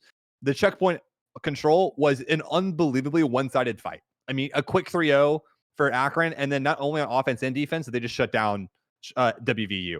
So, I mean, that was the one I was most scared of, was the control, since it's a game mode that not a lot of teams, newer competitive teams are good at. So, that's why I guess, I wasn't expecting them to do so well. But I mean, looking at that gets me pretty excited for the guys to be so good at control, especially against a good team like WVU. I mean, hey, maybe WVU spent way too much time in S&D than control, but it's a good sign for Akron, at least in the control side of things. Yes, WVU just had them on the trades on S&D, and they had great pushes on the hill, whereas Akron is just relying on their slaying to just overpower. Absolutely. And hey, we're hopping in some Raid Hardpoint, a COD favorite of a map. Raid, originally, out in Black Ops 2 and finally remastered here in Cold War, a map that we love to see. But yeah, Akron, Shawnee State Gray hopping into this first map, Raid Hardpoint. 2 through mid. Both take kitchen. Would love to see them push up and flip these kitchen spawns here. Yeah, but a couple go down for Shawnee State Gray pretty early on. Akron getting full control of this ring hill. We see Toes pushing Primus up in the top laundry, but man, OG and Hertz just rips him off the head glitch. And Akron, again, we're looking for spawns here. You see Toes pushing through back jungle here to hopefully get spawns for Akron here. But look at this, Fee's being a nuisance mid-map, but Toes, again, the guy that we're thankful for here, flipping those spawns for Akron so we can get ready for this kitchen hill. But look at that. No, Shawnee State is getting up all of P1, and Akron's just getting all this free time on P1. They're so focused on getting spawns for P2 that they've just completely let go of P1. I mean, honestly, it might have been the right play, because look at that. Shawnee State Gray just wipes out of Akron and gets full kick control with 10 seconds left on this P1 hill. But they got to be careful and don't die here, because if they die, they will spawn garage with only 5 seconds left on P1. Yeah, look at those players spawning out. Number 2 and 3, Pack and Thieves are spawning literally across the map, and OG and Hearts is in a good position here. And he can pick up Primus. That's big. Him and Thieves are in the back of the map here. Gonna get picked down by Catherine. Oh, Catherine picks up 2, and now they know Shawnee State Gray knows that all of Akron will be spawning in courtyard here now. And Thieves just looking to get a pick. Oh, he's gonna push through. Gets to 1. 2 go down for Shawnee Gray. That's 3 down for Shawnee State Gray. But look at the spawns. Look at the spawns though. All Shawnee State Gray is getting those back jungle spawns right next to the hill. They're 5 feet away. All they need to do is just walk in. Akron just contesting this as much as they can. But look on the mini map. We're looking at number 3, Thieves here, looking at cut off these plays. But number 5 from Shawnee State Gray, NDB already getting these spawns for back garage. Akron's gonna thankfully pick up the remaining 20 seconds of scrap time here. But again, they need to string up a good money hill here on garage. Look at number 2 and 3 on the map. They need to knock out NDB, but does he know he's in their back garage though? Can we hop over to number 5 real quick? Only one there. He gets taken down. That's big as the boys from Akron take down NDB. So the rest of Shawnee State are going to need to hop on here. If we can also throw on our overlay, that would be awesome as well. But trades going back and forth here in garage. 3 coming through mid. Another one down. Akron spawning up the statue. And that's another 2 down. Hertz picks them up. 4 dead. They can get set up here. Yeah, it looks like Shawnee State's trying mid and near this pool side of the map, but it looks like Akron is not letting them get past the halfway point. Well, actually, number 6 get in. Crandalo gets in. It's Harts versus him. Gets taken out, and the rest of Akron. Yeah, look at that. Shawnee State's going to talk the rest of this hill because, yeah, wow. 3 good talent for Shawnee State Gray there, and they need to rotate. But look at this scoreboard, Jake. It's 110-17, and we're only going into the 4th hill of this game. Akron, it seems like it's going back and forth, but this game is being completely controlled by Akron right now. It's a huge map 1 for Hearts and Thieves. 10-2 and 9-2. They can't be stopped right now. Yeah, even look at that scoreboard. Phoebe's doing everything he can right now for the Akron boys, and not going to knock him down. Tobe's getting trying to NDB. Pack push on the back of the spawn, doing a good job. Hopefully flip Shawnee State Gray out of here. Huge that Akron has the spawns up there in the back. They're going to be spawning laundry if they go down. Back jungle, actually. And Akron with a break. Yes, with the break. Yeah, but look at the rest of Shawnee. Yeah, the rest of Shawnee State Gray spun out, pulling their jungle. It's actually a pretty good pitch for Shawnee State Gray if they can string together a couple of kills here. NDB gonna knock down Pack in the back. Trade's going back and forth. Hart's picking up 2. Will he turn back stairs though?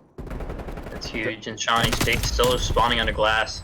Yeah, but Tobes and Hertz holding down this hill, doing everything they can, and that time keeps ticking for Akron as we're up over 120 points on rated hard point. 160-30. But they're going to be set up. Shawnee State, again, is going to be set up for the next hill in mid. Akron pushing through mid steps. Where's the Akron possibly just get control of? Wow, Thieves knocking down a couple of heads there mid, completely clearing them out, but NDB's going to knock them down. As this, look at this, neither team is on this hill already. But you can see teams, look at the perfect spawn splits from each of these teams. One team spawning Kitchen, one team spawning Zig. As both teams will just kind of bruise it out mid here. Again, another pretty, nasty hill of just going back and forth. It is. There's 4 angles of attack, so you don't really have any way of holding it down. It's very much so, just a contest hill. Yeah, we see Pack on that ring. Oh my gosh, turns on Prime and stop ring. Can't get the 2-piece. He can't. Crandall will take him down, but OG and Hart's doing his thing in the hill right now. Look at, like I said that last series, OG and Hart's the OBJ player to look at. Look at his time in the hill right now. 2 minutes and 36 seconds. This man is playing any sport team in 4. I mean, you can ask for a better objective player right now. No, the top of the team. As Thieves has slowed down a little bit here now, 14-8. Shawnee State going to be going after control of statue. Well, they're going to give up again P5. Yeah, we're already at 200 points, hopping into P1 here as the next set of rotations. Tobe's going to win that kill and hill. Hart's going to win those trades as well. And as NDB is the last one for Shawnee State Gray. It's a 4 down for Shawnee State as they're all spawning back garage. Akron has spawns again. I think the boys know what to look for here as the rest of Shawnee State will attack from mid pillars and back garage. Tobe's picking up 1. Can he pick up Casper mid? He cannot. Attack on this head glitch though. Big power position from him. Just need 30 seconds here on this hill. They can win it on this hill. They can, and Shawnee State Gray is going to force. They cannot rotate early to P2. Pack picking up 2. Pack, can't pick up 3. Pull the pistol. Going for the ego chow. And Shawnee State Gray just struggling to get anything going here. 1 more push. That's all they're going to have time for, coming through Art and Driveway. Toad's picking up another. Granilo going to pick up 1, but Thieves and the rest of the Akron boys are just getting these perfect trades back and forth. And with that, that's another 4 down. And I don't think, Pack is going to push their spawn. I like this heads-up play from him to stop them from getting in the hill. And with that, Akron going to win raid hardpoint 250-49. Not even a 100-point club, a 50-point club. Yeah, just dominant performance from Akron. Although Shawnee was always rotating, had perfect rotations, they could never hold on to it. The slaying power of Akron just completely wiped Shawnee out of the hill. Yeah, and again, I don't think that score line really shows how well Shawnee State Gray really played. Look, even early on in the game, they got wiped P1 pretty quick early on, but going into P2, they were able to chalk P1. They rotated early, got full control of Kitchen. I think actually most of their points of their 49 points came from that Kitchen hill. So they didn't play bad because they knew what they were doing. We saw even going from P2 to P3, they were rotating early. We saw NDB rotate to back garage early. That's a heads up play from him to, understand that, hey, we lost Kitchen's control. Let's rotate early and get another money hill. And I think the end of the day, it just came down to slaying power, right? When your OBJ player is putting up numbers like that and just wiping you out of hills, like what can you do, right?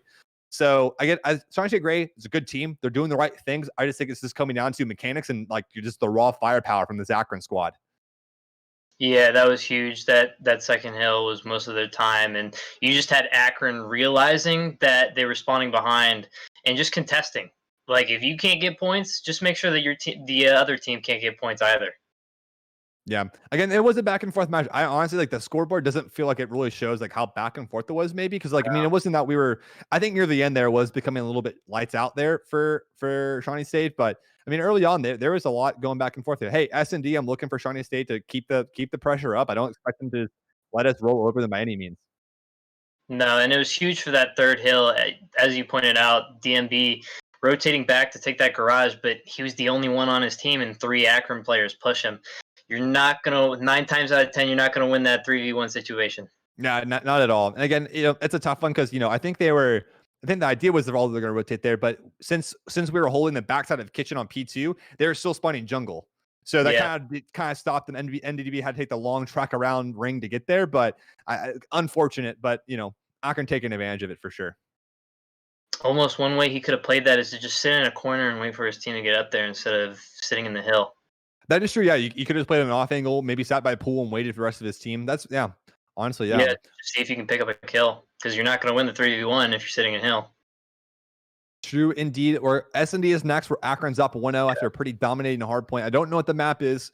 Charlie, are they in the lobby right now? Okay, we know one player. Is the map there? Charlie, do you see the map changed?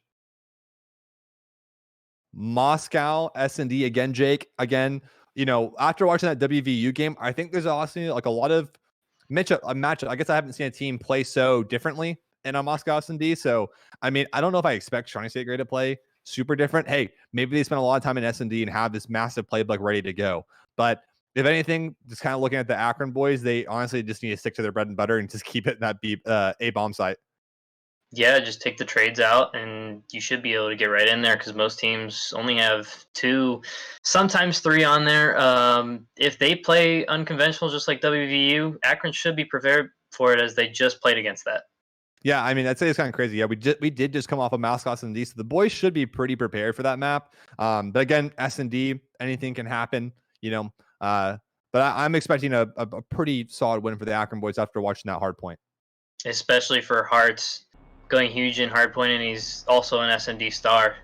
He should carry it into map number 2 here. Yeah, absolutely. Moscow S&D, map number 2 of the series, Akron versus Shawnee State Gray. Here we go.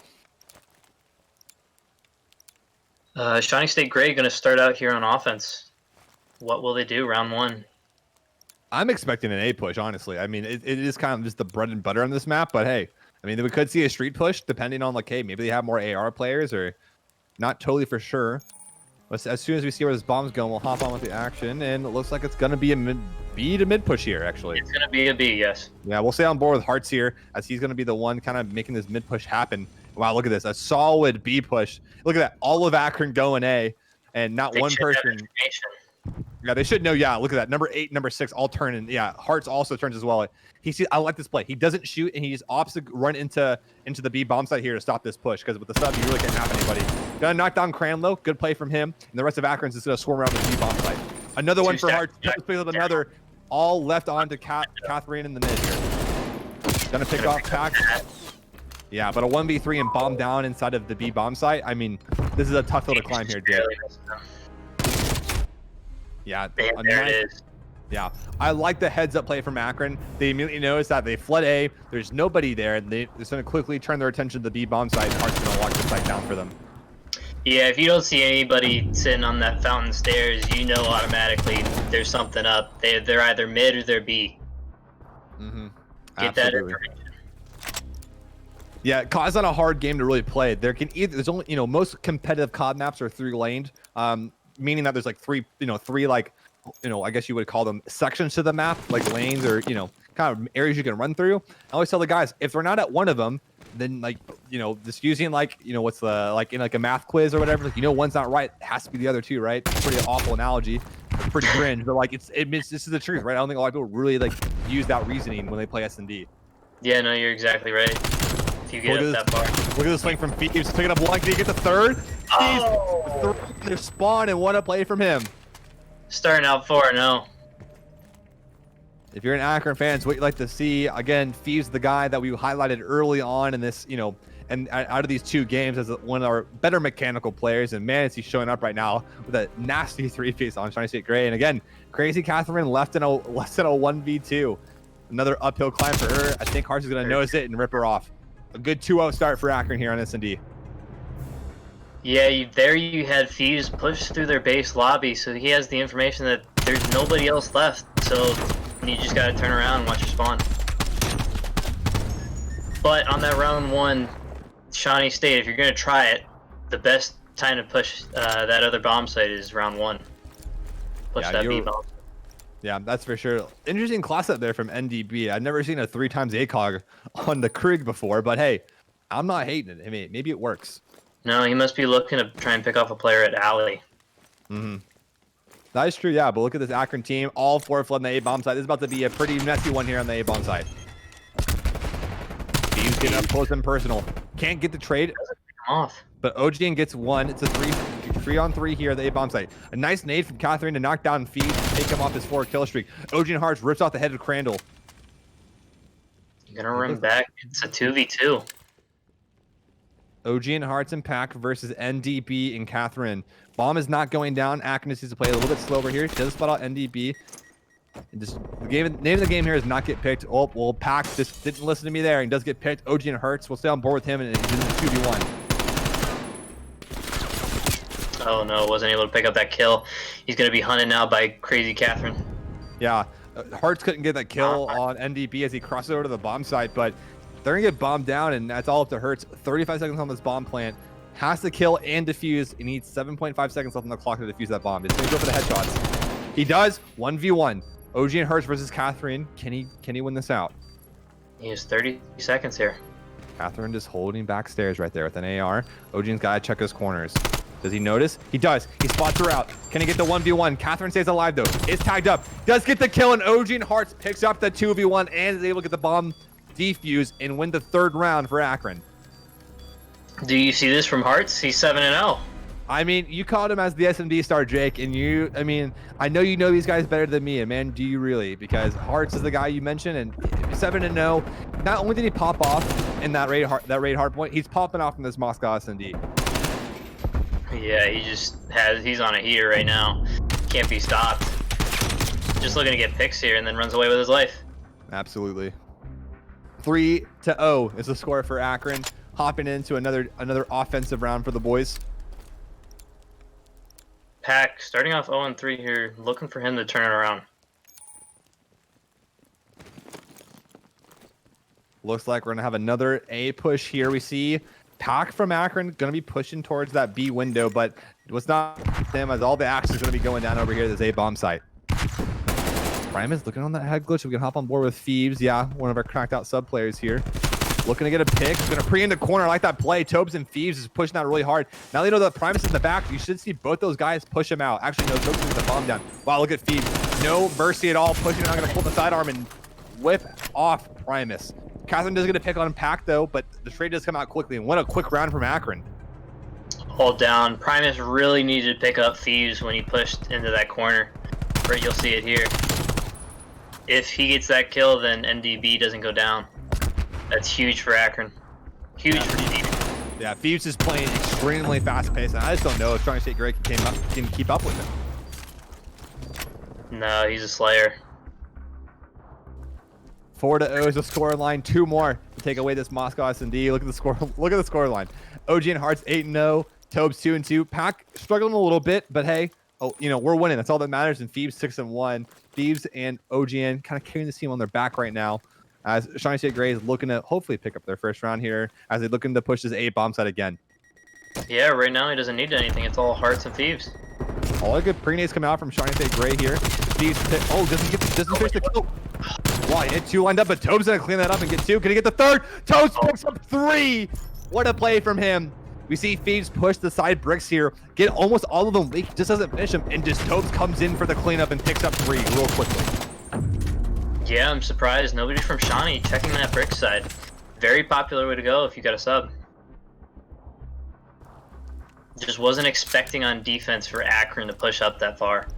Yeah, I think Akron's recognizing their mechanical prowess right now over Shawnee State Gray, and they're just using it to their advantage. They're just taking gunfights that they know that they're going to win. They're not playing passively. I like the aggression. It's good from the guys. Yeah, they understand what they did in the previous rounds. Just mixing it up. You played a little bit passive before, now it's time to get a little bit aggressive here. Crandalo gonna get that first kill, but Tobe's gonna get a trail on NDB. Oh, wow, Crandalo gonna get a second kill, 2 for him this round as it's the main advantage for Shawnee State Gray. Looks like Tobe's gonna back this up. Who's 5 though? I think that's OGN's behind one of them, or yeah. So that's a 2v2. Hop back on board with Tobes. He's fine. Yeah, our Codcaster can't keep up. Not his fault. There's so much going down. Parsons another, and look at that, a 2v4, a 2v3 win for Akron there. They were not expecting Tobes to rotate around in the base, and he just caught them off guard. They had no idea where they were. Yeah, Hearts picks up 1 behind that person sitting mid there. Tobes picks off another in the back there, and then Hearts gets the 3rd kill in the Eskies here. I mean, it looked like to be a solid round start for Shawnee State Gray. Tobes and Hearts just kind of carry the team there and to knock down 3 real quickly. And that's a 6-0 win for Akron on Moscow S&D. Okay, I was just about to ask you, is that 6-0? That's a 6-0. I mean, 250 to 49, so it'll be 50-point club them on the hard point. A 6-0 win for the boys. I think did Hearts die? I'm really interested to see if we can go back in the VODs and check. I don't know if Hearts died that game. I don't think he did. No, he didn't. He might have not died, which is a perfect game from him. And now we're going into control. I don't know what the map's going to be, but I'm expecting if we played well against WVU in control and we're doing this well against Shawnee State Gray, I'm expecting the same thing out of the boys here on control. I'm expecting a 3-0. As you know, again, these guys are just, I think that WVU game warmed these guys up real nicely for this Shawnee State Gray game, and they're just firing on all cylinders right now. It did, and the confidence boost that comes with beating WVU just gets all of the shakes out after you go 1-0. That's true. A lot of these guys, this is their first year competing. A lot of these guys have played, maybe GBs or wagers, but I think for a lot of these guys, this is their first time playing on an actual team. So yeah, those first game jitters can be tough. I mean, not only do they get them out, they do it in an incredible manner, beating WVU. So I think from here on out, I think these guys are just going to be like clockwork playing these games. I think it's all out of their system, and they're just going to be frying the rest of this year. Yeah, you wouldn't think it, but it's even though it's video games, you do still shake in that first game. If you're not used to playing GBs, your first GB, it's going to be like that. Your first CCL match, especially in Search and Destroy, when it's all just thinking. Absolutely. I mean, I don't know what this next map is. Charlie, can we see the map in the lobby right now? Raid control. We haven't seen this map yet, Jake. This raid in the past didn't have control, so raid control is new to Cold War, which is pretty fun to watch. I am a fan of it. I know we talked a lot about spawns in control. Raid control is a absolute menace when it comes to spawns, as you can get spawn trapped easy. I think it's the easiest map to get spawn trapped on, maybe in my opinion, because there's some pretty nasty setups in raid control. Yeah, there's really not many spawns in garage side. You really only spawn garage, and then on the other side, you really only spawn behind kitchen. So there's not a whole lot of variation there. Yeah. We'll see what side the Akron boys are on, though. Looks like we'll be hopping on off. Yeah, hopping on offense here first on raid control. And I'll tell you, this Akron team. You're good. No, yeah, so here's the top of the counter. Shawnee State Gray is not up 2. We are up 2-0 in this best of 5. This could be the last map for the Akron boys and close out our first week of CCL 2-0. Okay, and Akron is white here. They have full control of this A site. Yeah, so Akron is white on the kill feed. But man, look at 3 kills down. And look at this. This A site's already almost halfway captured. And look at Shawnee State Gray on the mini map. They're all spawning out. I don't think they're gonna have time to even get close to this site again. No, honestly, just give it up or just play for a couple picks. Man, look at this. Tobes and Thieves running through them right now. A solid start from the boys, and as they're just wiping out Shawnee State Gray. But they actually don't cap A yet. I don't know what they're doing. I think one of them might have early rotated off, but they need to finish this capture. They do, but it looks like Shawnee State's already giving it up, so no problem. Yeah. So now the boys need to do is capture low Tiki Hut. They do know the spawn trap on this one. They will be spawning laundry to get a full wipe here. Oh my gosh, Heart's knocking out Catherine there and Money. Pack picking up another. It looks like Akron needs to push down to Tiki Hut. Huge from Pack picking up that kill on NDB. Had no idea where he was. Yeah, look, Toes back here. He knows exactly where they're going to be spawning. He's going to hold the back of their spawn so they can't push down back basketball stairs. Yeah, now that Tobes is sitting here back behind kitchen, they are going to spawn laundry. Constantly spawn laundry. Yeah, if you look in the mini map, look at those blue, the blue names. OG and Hearts picking up NDB. Catherine might peek the head here at Money. Does not. Good trace here from Shawnee State Gray, though. Doing a good job. Wow. Yeah, they're shutting down this Akron Perch pretty well. Tobes getting that nade, though. Might get the second kill on NDB. But again, they have to touch the hill, though. Getting the kills does matter, but they have to contest this point. They want to stop this push. He's picking up another. This point. Oh my gosh. 3 go down for Shawnee State Gray, and I don't know who's left, but someone has to touch this point. And that's it. Shawnee State Gray did not win that. Don't worry. That is, it is Akron. It's okay. They started it too quickly before our codcaster could switch it. But wow, a solid round for the guys. They captured A pretty quickly on. Shawnee State Gray gave him a good little trouble there on the B there, but yeah, Akron just closing it out pretty perfectly. Yeah, B is just so much closer to their spawn. It's a lot closer to get to, but Shawnee State only sent 2 to A. Kind of odd, as most teams favor the A side. Yeah. Look at that scoreboard right now, OGN. Oh, I mean, it's pretty even across the board if we can throw our overlay on. It's pretty even across the board for all the boys. Look to get some mid control here. Looks like Shawnee State Gray is opting to push this A side, but looks like Phoebes is not going to let that happen whatsoever. Yeah, Phillips here running around the statue. He's only got 1 death, 7 kills. Yeah, you're going to see Akron push up Zig here pretty quickly, push up into Art, and look to get these spawn kills going on. Not let Shawnee State Gray leave their... Wow, Phoebes ripping off NDB there. Well, let's look at this. Shawnee State Gray, 3 of them pushing down the pool because they spawned them out. Going to look to probably get something here. Phoebes should look to his right here. He should know that they're spawning out. Probably get some kills. Primus doing what he can to hopefully get his first tick on the B here. Huge for Shiny to pick up that kill on Phoebes. I like this play from OGN, kind of hitting the flank here. They know Catherine's up top. OGN just needs a flank behind. Tobe's going to be getting rid of that first tick there on B. So Shawnee's going to be rotating back to A. They're coming close to getting that first tick. They got 3 on it. Yeah, a lot of Akron was stacked at B. And again, the more people you have on the control, the faster it gets. But look at this. They line up for Pack. There's 1, there's 2, but can't finish off NDB. But I think Phoebes is going to be there. Oh, he does it. NDB picks up 2. No. This is a good opportunity. That's the second tick on the control. And look at this. NDB and the crew, as Shawnee State Gray, have captured the A point.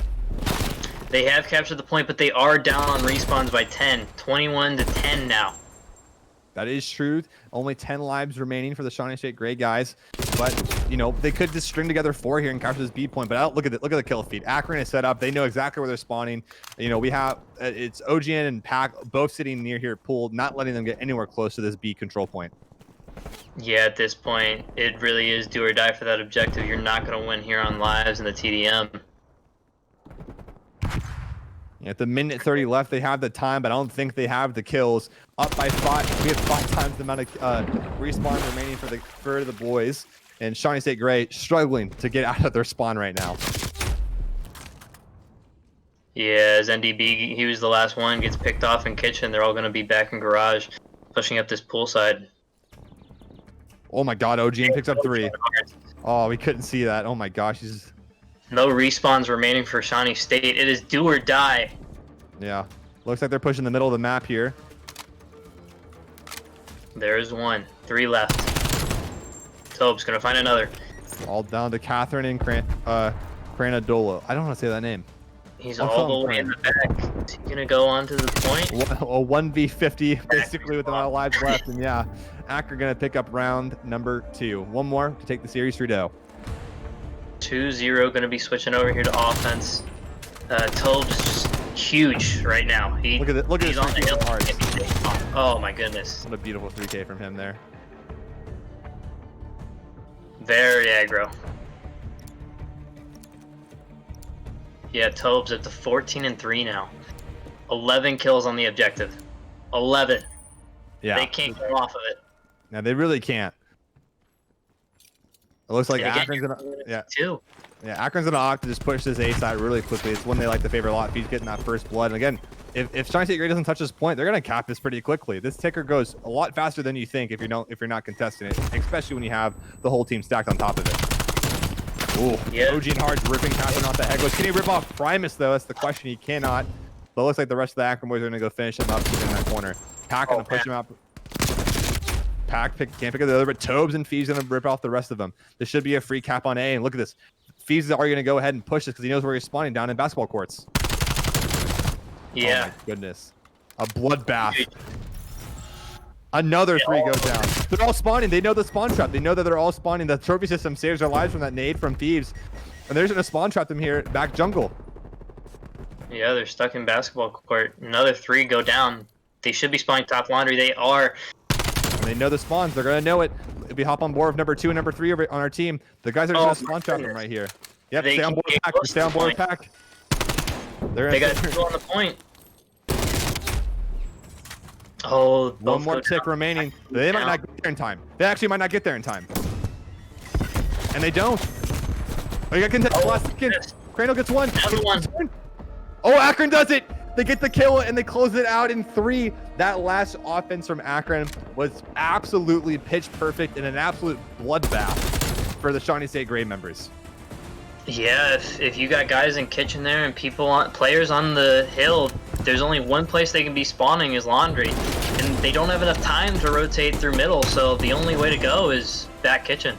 Yeah, I mean, like I said, those guys love playing raid control for that sole reason. They know how to manipulate spawns. And they know exactly where they're going to be at. Even after the A site, you see Feast push up to the back jungle near basketball court, and he's literally watching them spawn. And again, like that's why we call TDM a glorified, we call control a glorified TDM. It really is about those spawn traps. And again, if you're struggling in the slaying field, control is not the series for you because it is all about those 1v1 gunfights, just getting spawn trapped. Because if you can't win the 1v1 gunfights to get out of your own spawn, what are you gonna do?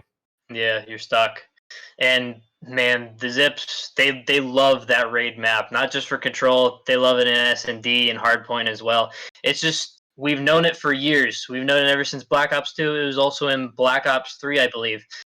So it's just copy and paste, and they already know that map so well. Yeah, absolutely. A good week for the boys on the COD team. Our first week, we go 2-0, a good 3-2 win against WVU and a quick 3-0 against Shawnee State Gray. GG's to both of those guys. We'll be back next week for some more action. It might not be Call of Duty, but it will be something. We stream every Tuesday and Thursday. Again, I just want to go through all of our announcements. If you're interested in keeping up with all things Akron Esports, make sure to follow us on Twitter at Zips Esports. Make sure to follow the Twitch channel if you're not already following. We stream every Tuesday and Thursday, and sometimes randomly if we can.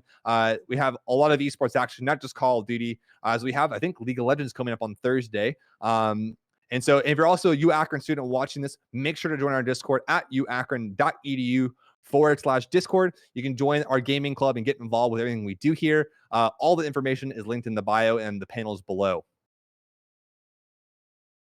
Also, if you want to, thank you to our sponsors. Thank you, Audio Technica, our official audio sponsors. Thank you, SteelSeries, our exclusive peripheral sponsors.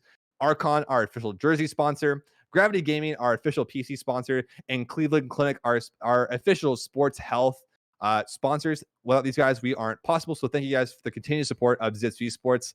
My name is Hunter. I've been joined by Jake. Thank you guys for tuning in, and we will see you guys next week or on Thursday.